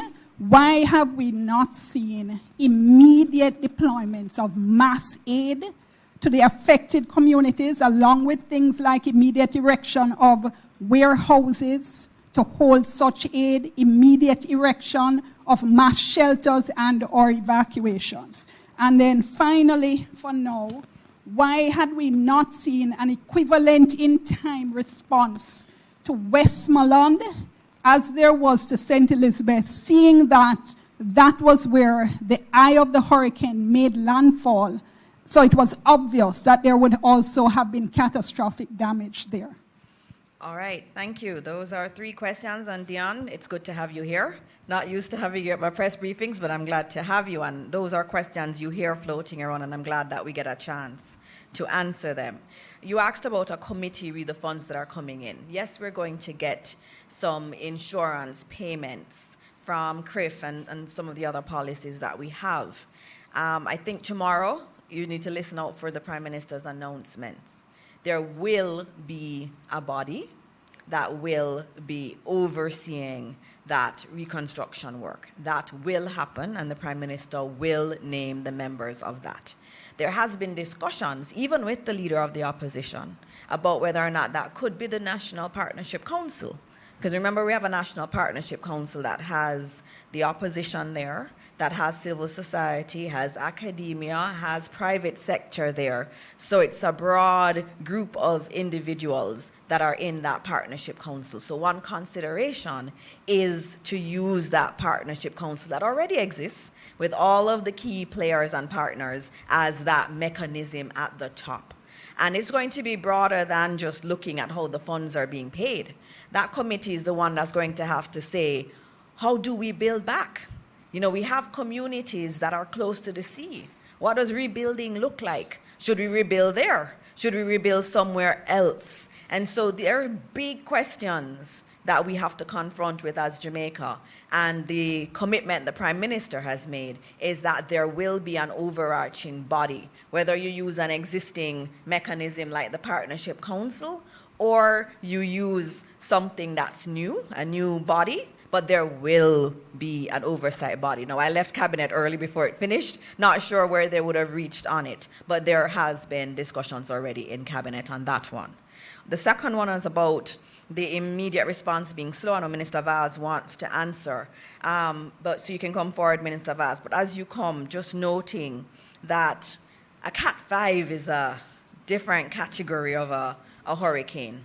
And the devastation was significant. And as we've seen with many disasters around the world, and we've been looking at disasters around the world, how quickly you get to mobilize. There is always that period of assessing what is happening and getting the aid in. Yesterday I saw Red Cross, I saw GEM, I saw the World Food Program out, and all of those are coordinated through the Ministry of Labor and Social Security. And so there is a lot more happening, and you hear about the helicopters dropping food. It is, you know, after a hurricane like that, you have to assess and then reestablish new systems to get food out. And I think the team has been doing that, and I know Minister Vaz can tell you more about what has happened. And in terms of Westmoreland, everybody is important, and everybody is being focused on. The Prime Minister went out for 2 days straight, and he went to all of the affected parishes. He went to St. Elizabeth, he went to Westmoreland, he went to Trelawney, he went to St. James, and he also eventually went to Manchester, and he went to Hanover too. So those first 2 days after the hurricane, the Prime Minister made sure to go to all of the affected, the most affected parishes. Minister Vaz. So I'll answer one aspect of it, and Minister McKenzie will answer the other. There is a committee that has been named with Senator Keith Duncan and Minister Audrey Marks to coordinate with private sector. That has been going on in earnest. We met all weekend. There is warehouse spacing that has been found in Montego Bay. There's warehouse spacing that has been found outside of what the government apparatus has. I would say we are probably up to 300,000 square feet of additional warehousing that is going to be needed, because we're going to be staging from Montego Bay and Kingston, because that's where the two international airports are. I want to remind you who asked the question, and I want to remind Jamaica, tomorrow will be 6 days, because the hurricane hit on a Tuesday. So 6 days is where we are at now. And I can say to you that we have not only engaged the full private sector, and they are fully supported with their assets, with their money, and with their expertise, on top of which all of the international organizations and charities who have done this kind of thing all over the world are also at the table. We met for hours on Saturday, and they have done an assessment as to where we are and what we need to do. We cannot bypass the government systems and structures that are in place, but we can take advice and we can use them, and we are intending to do that. You will see a huge improvement this week, and you will see getting better every day going forward. This government is committed, this government is competent to deal with it, and we know our limitations as a government and of course a structure, and we will get the support internationally and from the private sector jointly to deal with this in a comprehensive way, that at the end of it, when we rebuild, we'll be rebuilding for the future and fixing a lot of what problems there were for the last 60 years. I just want to respond on the comments around the shelter and the relief supplies. I want to make it clear that prior to the hurricane season, all the municipal corporations meet with the OPM and the various agencies. There's a humanitarian committee of the National Disaster Council which meets almost every week. Relief items was placed in all parishes across Jamaica prior to the event. The parishes that are badly affected, all the facilities were destroyed during the hurricane. So it is not that the government did not. We have always placed relief items at strategic points across the country. Mount Pelier is a massive warehouse in Montego Bay, but access to the facility has been impeded because of the road conditions. And I want to make it abundantly clear that this administration is not incompetent, and we were responsible, we were proactive in preparing the country. Nobody can plan for a Category 1 or a Category 5 hurricane. Nobody can. And I am saying without fear of contradiction that the government was prepared. We provide the necessary notice to the people. We say to the country that this thing is coming, take the necessary precautions. We could not control God's hand. All right. Thank you. You wanted to add something, Minister Vaz? No, I just wanted to add, just for clarity, that the first field hospital was delivered to the West yesterday and should be up and running, if not tomorrow. Plus, we have several more that are coming. For water filtration plants, all of those are underway. We have, the world is helping us. Every country across the world and organizations, because they love Jamaica. So we have the support. What we need to do is just channel it and make sure that we maximize the efficiency of the implementation. All right. Our next question. Minister Charles wants to add something quickly to this, yes. The questions that came before. Just to indicate that the matter of disaster preparedness is something that has to be very strategic. What the Ministry of Labour and Social Security did is one of the examples where we actually, before the hurricane, worked with the JDF to move several of our items out of the warehouse up to Upper Camp to keep them safe. It's one of the reasons why, despite pre-positioning thousands of packages across the country, particularly in St. Elizabeth, Westmoreland, and others, we couldn't do all, because you have to contemplate the fact that as a Cat 5, it will actually affect your warehouse and your shelters, as it did for some of the things pre-positioned in Westmoreland, where it was so bad that we lost some of the items. So the reality is we have a very strategic approach, which includes working with our humanitarian assistance partners. We have 6 mobile storage units across the country now from World Food Programme, another 8 on their way, which will make 14. The Food for the Poor also have massive containers that they are strategically positioning in close proximity to the areas that are greatly affected. The Ministry of Labour and Social Security and government are working also to expand our storage and to expand our production of packages, and we have pushed those out in delivery with our partners. We have right now, Minister, a compilation of perhaps more than 40,000 packages when you look on the bulk items that we have that will be available to us over the next 2 to 4 weeks. So I say that to say that it's not just quick response. We do have rapid response, but it's not just quick response. It's strategy towards long-term recovery. All right, thank you. I think the mic was right there. Okay. Right, thank you. Minister Charles, you spoke about, in your presentation, about persons who were hungry. We've heard of persons who are going 2-3 days or more without food. And obviously, the clock is ticking. And for the communities that are marooned, you mentioned 25 communities. Can you give us an appreciation of the timeline within which the government intends to take these relief packages to these persons who desperately need them? That's the first question. In terms of the oversight mechanism, my colleague spoke about a broader framework.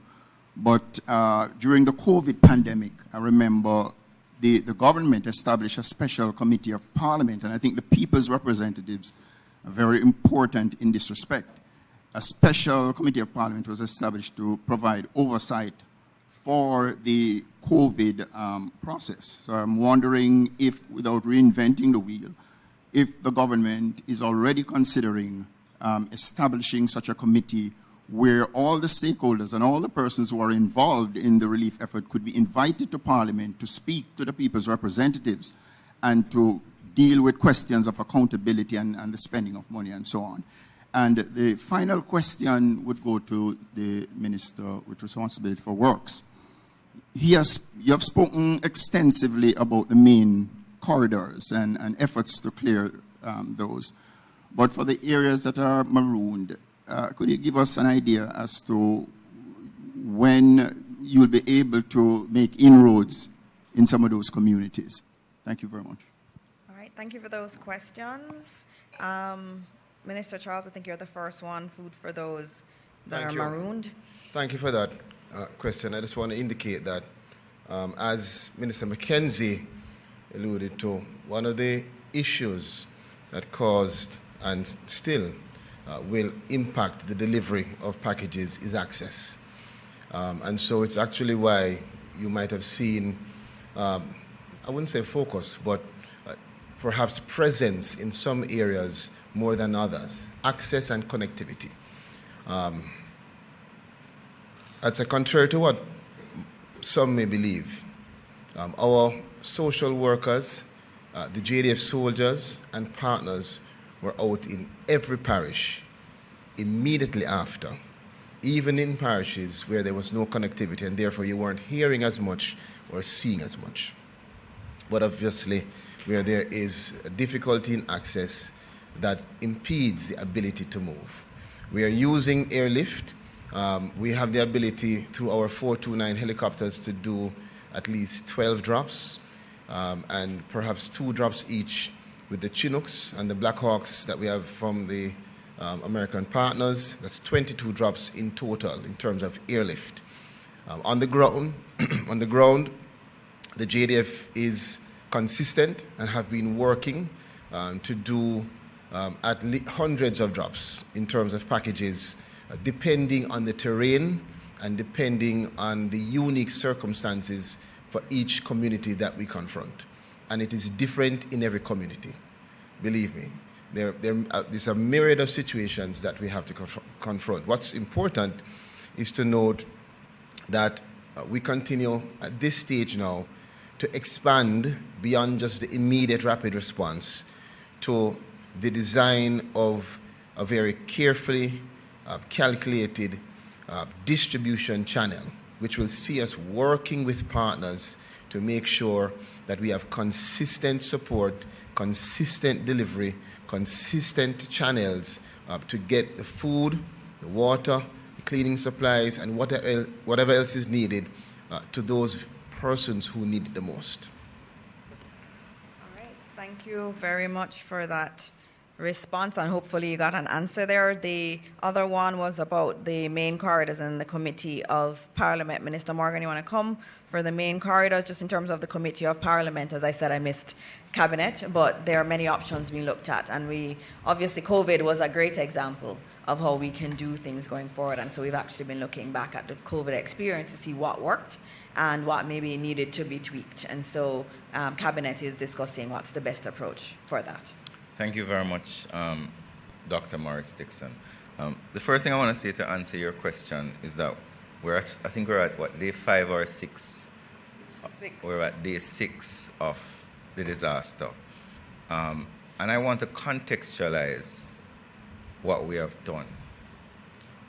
We've been able to move significant heavy equipment from all across the island and concentrate them between St. Elizabeth and Trelawney. That if you draw a line from Ocherios all the way down to the border of Manchester and St. Elizabeth, we've been able to move front-end loaders, excavators. Not only have we been able to move them, but we have been able to get a lot of the persons who own them to give us them without even a discussion about how much you're going to be paid for it. The second thing we've been able to do is we've been able to create a corridor between Manchester and St. James. So in the first day or two of the hurricane, there was almost no access because of the significant down power lines, down trees, landslides, and so on. So within 2 days, 3 days, we were able to a great extent. By day 2, we had single lane access to the entrance of Westmoreland. By day 3 and 4, we had single lane access to Sav. By day 5, we had cut through, and now we have joined the 2 routes, Mobay to Sav, Black River to Sav, because we were coming from both sides. If you think of roads as main arteries, then the off-roads are tributaries. In order to start working on the off-roads, you have to clear the main artery. So as we cleared the main arteries, we started going up into the hills with smaller equipment, because in many cases, a lot of these roads are 8-foot roads. So I can't put a front-end loader. The other issue that we have faced in our recovery is the absence of skilled labor in many cases. So if somebody lost his house, he has no shelter, his family is at risk. Many of those persons are going to be very unwilling to leave their family, to go on the road with a power saw, to spend 8-9 hours cutting. So one of the challenges we've had is finding people in the various locations, because most of the work is chainsaw work. So while we may have a big heavy-duty equipment, we need a lot of men with cutlasses, and we need a lot of men with chainsaws. And we've had to be importing men. So for example, because of the crisis in Trelawney in terms of access, the forestry department has found 8 sawmen that will be going into Trelawney tomorrow in 4 vehicles going to different parts to try and cut their way through some of the maroon communities. The other issue you have to think about with maroon communities is the issue of safety. So I'll give you an example. We were removing major debris that was blocking gas trucks from going to Sav yesterday. And we came upon a hillside. I don't remember the exact name of the area, but it is before you reach Ferris. And it's between White House and Ferris. And we saw a big stump which was in the road, huge. And we had the excavator start moving it. And the hill started to come down. And we had to basically leave it. So we were trying to create 2 lanes because we only had about 8 feet or 6 feet across. A tanker trailer could not pass that. And we wanted to create a bigger avenue because it was becoming a bottleneck and creating a traffic jam. And we had to leave it because the engineers now have to come and tell us how unstable this hillside is. Because if that hillside goes, there are houses on top of it where people are living in. So the issue is not just go and clear a road, or there are landslides that we have to contend with, there are cutoffs that we have to contend with, there's labor that we have to find to go into these areas. The size of equipment is also important. But it's the work that we have to do, and our commitment to the people is that we are going to get it done. We've done a lot of work over the last 6 days in terms of getting access and allowing the recovery teams to go in, but there's still more to be done, and I'll be the first to admit to you that we have not been perfect, but we have been trying our very best with the resources we have, and as more resources come to availability, as more persons in the private sector give us the availability of their equipment, we're going to put those into the system so we can clear more roads. Thank you, Dana. Thank you. Oh. Good afternoon. Sashana Small from the Gleaner. Minister, there are reports that no official was present to receive the Venezuelan delegation that brought aid to Jamaica in the aftermath of Hurricane Melissa. Are these claims true? And if so, why was this particular delegation exempted from this standard process? All right, thank you for that question. And, we thank the people of Venezuela for the supplies that were sent to Jamaica. It was a significant amount of supplies that we received, and we thank them very deeply. And, it does show us that everywhere, every single part of this world, there are people who are thinking of Jamaica and willing to send us supplies. And so we're very thankful to them for that. In terms of the protocols around receiving foreign delegations, I'll have to ask the Minister of Foreign Affairs. As you would have noted, she has been to almost all of them. Sometimes Minister Vaz has been to some. I've filled in as we are notified.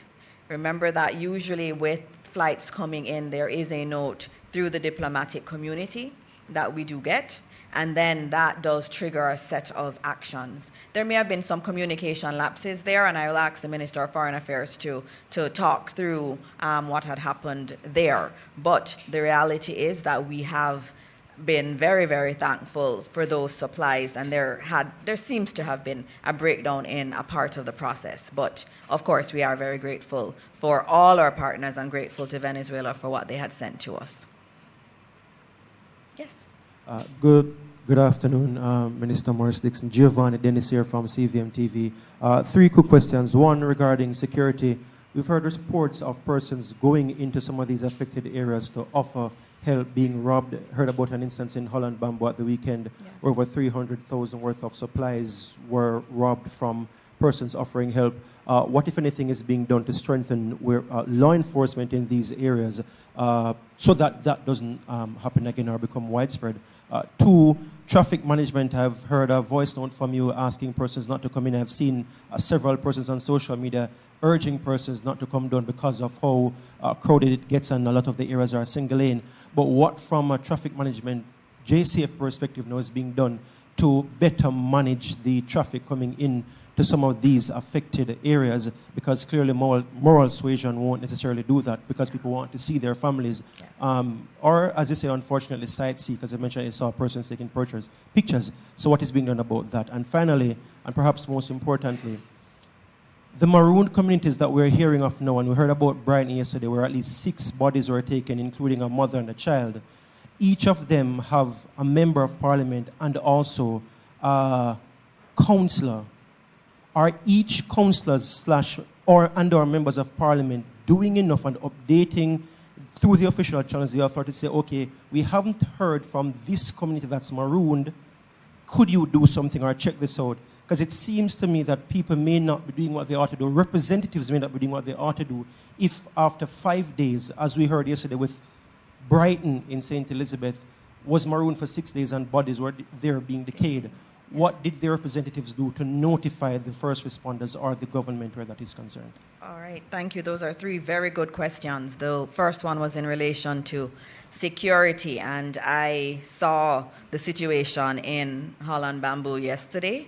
There were police. I saw many members of the police force that were there trying to assist with traffic management, but there was just way too many people on the road. And I know you want to see your families, I know, but it really hampered things. As I said yesterday, I was trying to help a Red Cross truck that was trying to get to Westmoreland and also to Black River to get through, and it was almost impossible to get them through. It was so difficult. And this is the Red Cross with supplies, and they had medics also with them, and they couldn't get through because of the traffic. So traffic management is important. We're actually looking in cabinet, and before we left, and as I said, I don't have all of the ending of cabinet, there were discussions around whether or not movement should be restricted at particular times, because we also want to be able to get in, for example, fuel trucks into the communities. And you can't do that with the kind of traffic congestion you have in certain parts. And so that's something that's being looked at if we don't get a better handle on the movement of people. We know that there are many Jamaicans who have just packed up their cars and said, I'm going to go down and I'm going to give people things. And that is beautiful. It says that, it shows the Jamaican spirit, let's go help them. Sometimes it's not that helpful when so many decide to do it. And that's why it's also good that we heard from Minister Grange about her portal, because people want to help. And so we're now giving you a targeted way to help, and the authorities can pull down lists of persons who are available for particular activities. But the security question is a big one. And the police force is out, the JDF is out, so you're seeing larger contingencies around.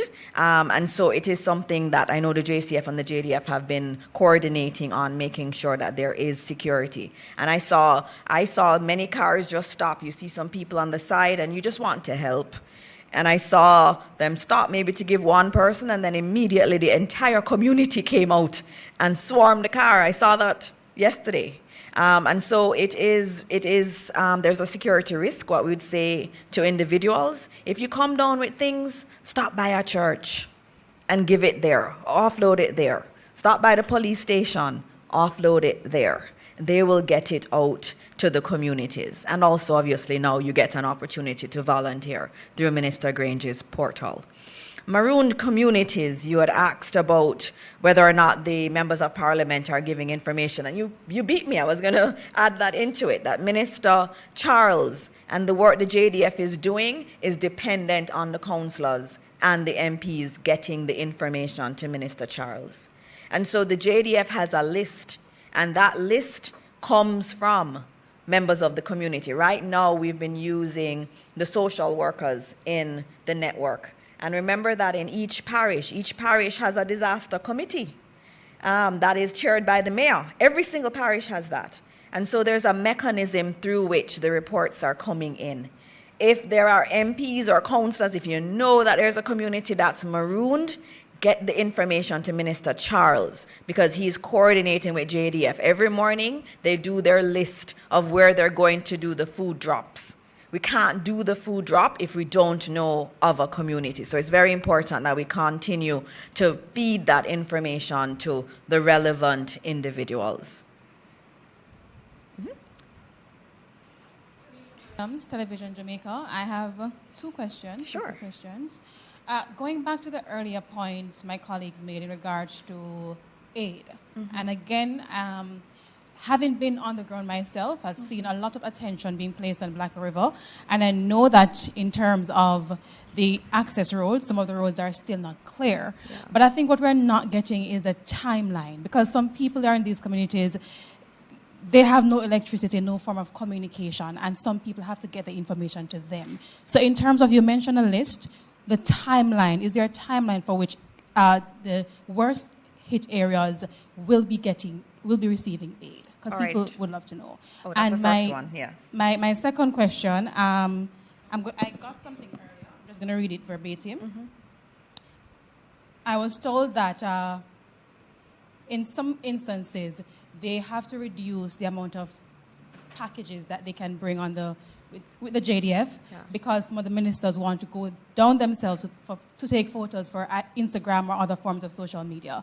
Can you confirm whether this is true or it's just propaganda? I just received that as the press conference was going on. Thank you. Okay, I'm going to start with that one, and that does not sound accurate at all, because I know that the JDF planes have been taking things and dropping them, and I know I haven't been on a helicopter. Most of us are driving. I know there were some surveillance activities that took place that the Prime Minister would have done, and that was publicly said, and I would have said where he was going each of those days. I know on the weekend he did take some things on the plane with him, on a helicopter with him, but the JDF drops are a different thing. The JDF drops, it is all JDF. And JDF goes in the morning, they liaise with Ministry of Labour and Social Security, they decide which areas they go. If they go today, they may not go tomorrow. They may go 2 days after. And so we are getting aid out to the marooned communities, and the ministers are not using the aid drop planes. That's not the case. In terms of timelines, I know that's a key question.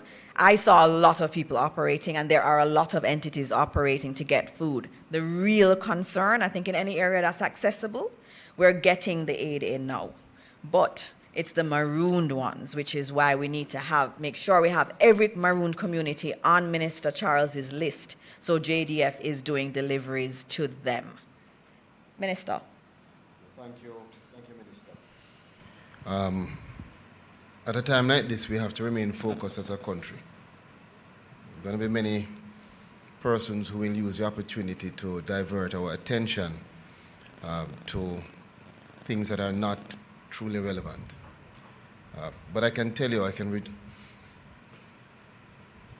as one of the ministers working directly with JDF, I can tell you that every effort, every single sweat and effort is being made to get the resources to the persons who are marooned and to get every single food, water, tarpaulin, and resource to those who need it the most. There is no country, no developed country right now, no country in the world that could suffer what we have suffered and respond in 1 day or 1 week. I want to applaud the JDF, I want to applaud the JCF, the Fire Brigade, I want to applaud all of the officers and employees and volunteers in my own ministry in Westmoreland. Several of my staff members have lost their home, lost their roof, couldn't come to work. In St. James, you have Miss Loas, who stayed on the second floor and watched her car wash away. Where was she yesterday? She was at the Bogue Industrial Estate, bending down, packing packages, working with me to get back into Catherine Hall in Water Green to deliver those packages to elderly and to others, while she and her family also need. I want to give you some details. Yesterday, we went into Compton, St. Elizabeth, this is JDF, Spring Garden, Trelawney, and Darlington in a 2-in-1 mission, Shady Grove. Today, we went into Darliston in Westmoreland, West Haven in Hanover, again with airlift missions. We completed the delivery of care packages to 97 disabled children. 1 Medivac was done for 3 elderly patients with hypertension and diabetes. And we also completed more care package drop-offs in other communities, Maroontown, Adelphi, Jacksontown, Limetree. And again, as I said to you, in terms of the time, it's very difficult. I understand the question. It's a question it's a very good question, because the entire country wants to know, how fast can we do this? Let's appreciate that because of the circumstances, because this is a situation that you could never truly forecast, it depends on several variables, and the duration of completing a drop-off or of providing delivering packages will depend heavily on the assets, on the lift capability. I'll give you an example. Yesterday, while we wanted to do additional lifts, weather did not permit, because it is a very, very dangerous operation. So I say that to say that the country can be at ease in knowing that every effort is being made by all of our partners to make sure that we put full resources focused on the people who need it. Which parishes you have the marooned communities? Thank you. I didn't hear you. Which parishes you have the marooned communities? Primarily Westmoreland, St. Elizabeth, St. James. I believe there are also in Trelawney, probably one in Hanover. And most of our airlifts so far have taken place in Westmoreland. Good afternoon, everyone. Good afternoon. Mahiri Stewart, Nationwide News. Mahiri, you realize you have company today. Afternoon. So my question regards the support Jamaica.gov JM link. In terms of that being the official channel for persons to send donations to the government in order to aid relief efforts, is there any update the country can get in terms of how much has been donated to that link? And yes, on top of that, in terms of transparency, to prevent us from having to ask the question in the future, is it possible for that total to be placed on the website so that persons donating can be aware of how much is already there? Sure, and that is going to be done. I got some questions online from regular Jamaicans. And so I'm supposed to be giving updates here, and we're trying to put it online. I'm just trying to find the last number that I got, and it was 10:33 last night. We were at 728,000 US and 38 million Jamaican. So I think we're probably approaching 900,000 US. So we're getting to the $1 million mark on that site. Good morning, everyone. Jerome Williams from the Jamaica Observer. Good morning. Good evening, I'm so sorry. One question. Yes. On the road, on the ground, especially in Westmoreland, Yeah. there are a lot of people, residents living there, who are complaining that they are living in areas where houses near them have dead bodies decaying at the moment, and this has been the case since the hurricane has hit. The question is, has there been any discussion of a strategy to help to deal with this situation? What advice would be given to people living in these areas who are worried about health, safety, and stuff like that? It is a health and safety question, but it's also a deeply emotional and psychological thing to know that their body is just lying there. I mean, just thinking about it is really, really painful. And so the JCF, working with the JDF, because sometimes the bodies are in those same marooned communities. So what the JDF has been doing, sometimes they've had to go in via a helicopter to retrieve the bodies. So as soon as we get the indication that there are bodies, the JCF and the JDF will coordinate. Obviously, the JCF will do some quick analysis to find out, was this really as a part of the hurricane, or was this some other nefarious activity that took place? And so they are working, the JDF uses the body bags they have, and they've been going out, and it's been a very painful process. But once we are aware of it, it is passed on to the JCF and the JDF. And if it's a marooned area, if it's not a marooned area, the JCF can easily just go in and retrieve the bodies. But in marooned areas, that's where the issue is. We have to find somewhere to land. First, we need to know about it. And then we need to find somewhere to land the helicopter so that we can retrieve the bodies. And a lot of the ones you would have heard that we have announced, those painful numbers, were actually retrieved by the JDF using helicopters. All right, are there any other questions? Yeah. My questions weren't answered. I'm going to repeat them and add 2 new ones. There has been an obvious and concerning difference in the immediacy of response to Westmoreland as compared to St. Elizabeth. I'm asking why, and with the absolute respect, saying that everybody is the same isn't a response to that concern. Secondly, the response that warehouses were pre-positioned before the hurricane doesn't answer my question as to the slowness of the response once the hurricane had passed in getting in aid, in putting in warehouses or whatever it takes, as well as in providing shelter and or evacuation. So those questions have been answered. And then 2 new ones. One, I'm not hearing an acknowledgement of the fact that there is a crisis in terms of fuel in Western Jamaica, and whether there is some kind of special initiative to deal with that situation. Like all of my colleagues, I've been in the field. I was in Sav yesterday, in Westmoreland yesterday, saw Senator. The gas stations are mobbed with individuals with containers as well as with long lines of cars. You can't get no gas until you basically reach back to Kingston. I'm not hearing a specific initiative to address that problem. And finally, I am not hearing any indication of what sounds like a bipartisan effort to deal with this issue. The government, just from looking on, seems to have almost entirely shut out the opposition, notwithstanding your comment about an informal conversation over the phone with the spokesman and education minister. We are not hearing or seeing what appears to be a bipartisan effort to deal with this crisis. All right, thank you for the questions. I'm going to start with that last one on the bipartisan effort. This has to be an all of Jamaica effort, and I think the Prime Minister has not acknowledged that. On the Saturday before the hurricane came, the Prime Minister invited the Leader of the Opposition to Jamaica House to be briefed He was briefed by Ministry of Labor, was briefed by Evan Thompson. They got several individuals from government briefing on the preparations for the hurricane. A lot of questions were asked.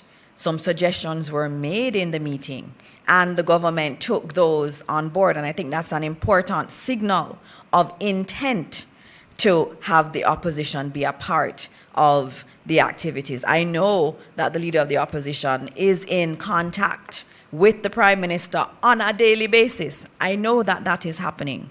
And so this notion that we're not going to be bipartisan is not correct. We're the government. We have to do what we need to do, and we have to govern.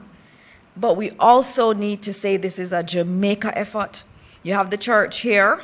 We have the opposition that we have said is going to be a part of the oversight body. We have had to be working through a lot of the MPs in order to get aid out. They're very important partners in this. Minister Charles is constantly on the phone with them. Daryl Vaz is constantly on the phone with them. So there is a channel that is open to the opposition, and the opposition is feeding into it. And so we are going to, in our rebuilding, we're going to have everybody on board. The private sector, the opposition is going to be important. And on a sectoral basis, we're going to also have to work with the opposition. And I think that is going to be very clear for everyone to see. And it's not just me, it is the entire government. You spoke about the slowness of the response, the perceived slowness. And you know, the reality is that this was a Cat 5. And I'll tell you from my experience being at OPM and doing the briefings every single day. Every day, the path shifted.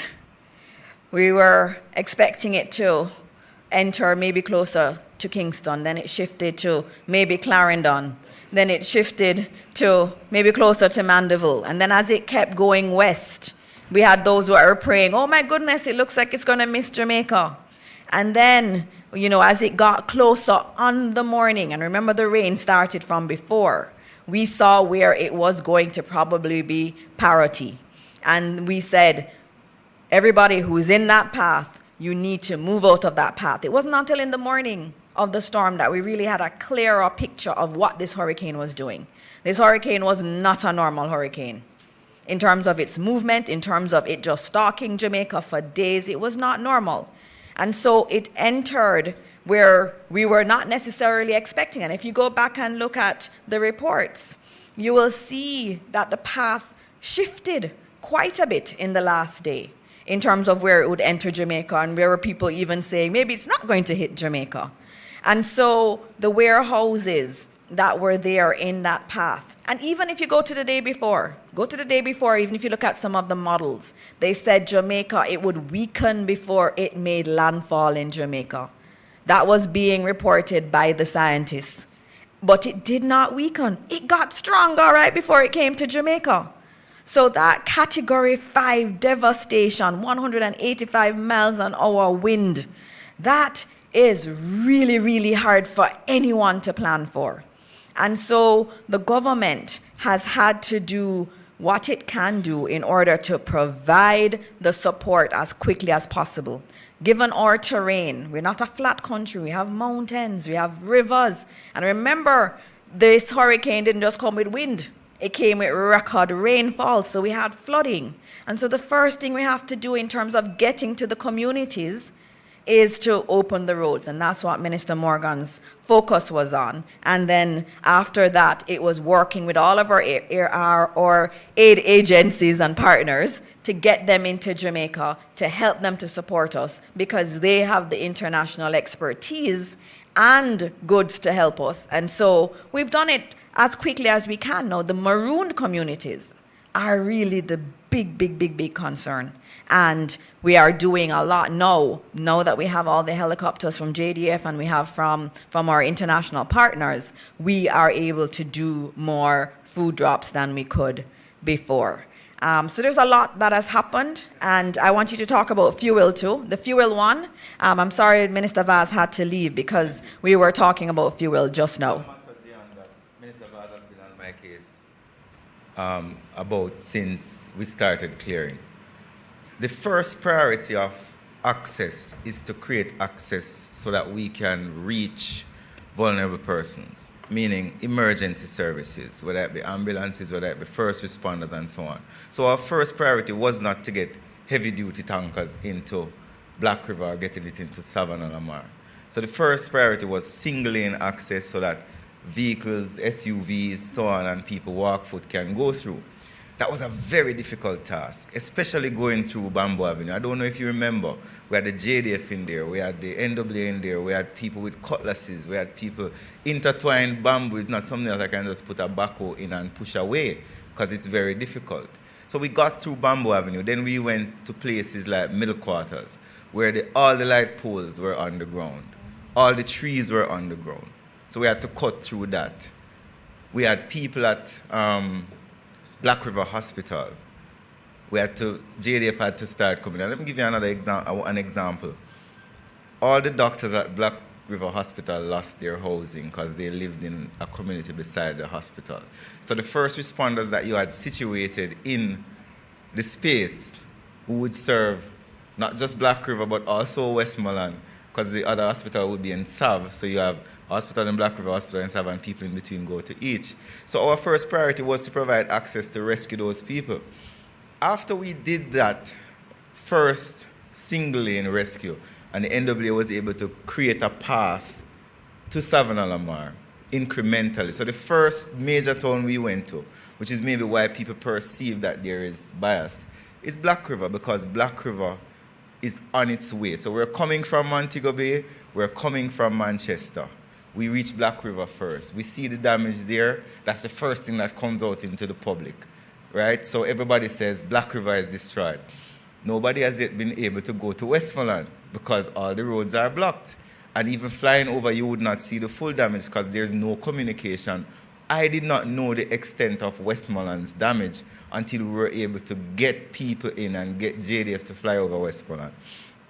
We still haven't reached the tanker issue yet. It is only over the last 2 days that we've been able to confidently tell the gasoline haulage contractors that it is now safe for you to drive to Savannah Lamar. Because they said they're not driving under any JPS light pole. So we had to work with JPS to remove those light poles. They're not going to drive against anything that could puncture their tanks. So I went yesterday with heavy equipment behind me, not because the NWA is not doing a good job, but because I needed to be confident to convince the ministry that, listen, we can take the tankers now. The other point is, Dion, some of the gas stations are destroyed. The gas station on the coast in Black River does not exist anymore. The only gas station that exists in Black River is the one, that is not in the town. It's on the outskirts of the town. Right? The other gas station is not in a good condition. The gas station in Westmoreland is also destroyed. So the issue you're having is not just the availability of bringing in gas into the community, but also where are you going to safely store that gas? And that's a medium-term problem, because you can't just send a tanker in there and park it on the side of the road and say, come and buy some gas. When we were driving through yesterday, we had full tanks of gas. And it was not until we reached Boot in St. Anne that we found a gas station that was open late. Yes, there were other gas stations that we heard were open in the day, but because of the nature of what has happened, because of the lack of electricity that is typical for the entire section of the island, a lot of gas stations are closed early. So those are things that we're going to have to work with. But what I can confidently say now is that for the gas stations that are able to take fuel, the retailers, the haulage contractors are now willing to traverse that area. They weren't confident to travel through Black River, go to Sav before yesterday, because there were still impediments on the road. I hope that explains the issue, why gas was so short, or has been short. Thank you. And I'll note that Minister Vaz has a proposal in terms of making things much easier there. And also that was one of the reasons where we were thinking about whether or not we needed to maybe restrict some movement maybe in the night, late in the night, so that the fuel trucks can actually go through late in the night and actually get to refuel where the gas stations are okay. All right, so I know it's been a long day. We're at 5:47 p.m. Thank you. And so, as we end, we're very much thinking about all of those who have passed and all those who are suffering. And I know yesterday in the morning, before I went into Manchester and St. Elizabeth, I went to church, and one of those hymns was sung, and one of those that makes you very emotional. It is well with my soul. And as it was being sung yesterday at church, I kept thinking of all of those who've lost their lives and those whose families are mourning. When we go to a Jamaican funeral, we sing that. And when you get to that crescendo of that hymn, you feel it all over your body. And so it is important. There are a lot of people hurting, a lot of people who have lost what they feel like is everything. And we know as Jamaicans that we can get through it, but we only get through it with the help of God. And so we're so honored today to have Bishop, the Honorable, or is it Bishop Bengucci? Both of you. Oh, both of you. Bishop Blair and Bishop Bengucci are both going to come and pray for this country as we close out this press conference.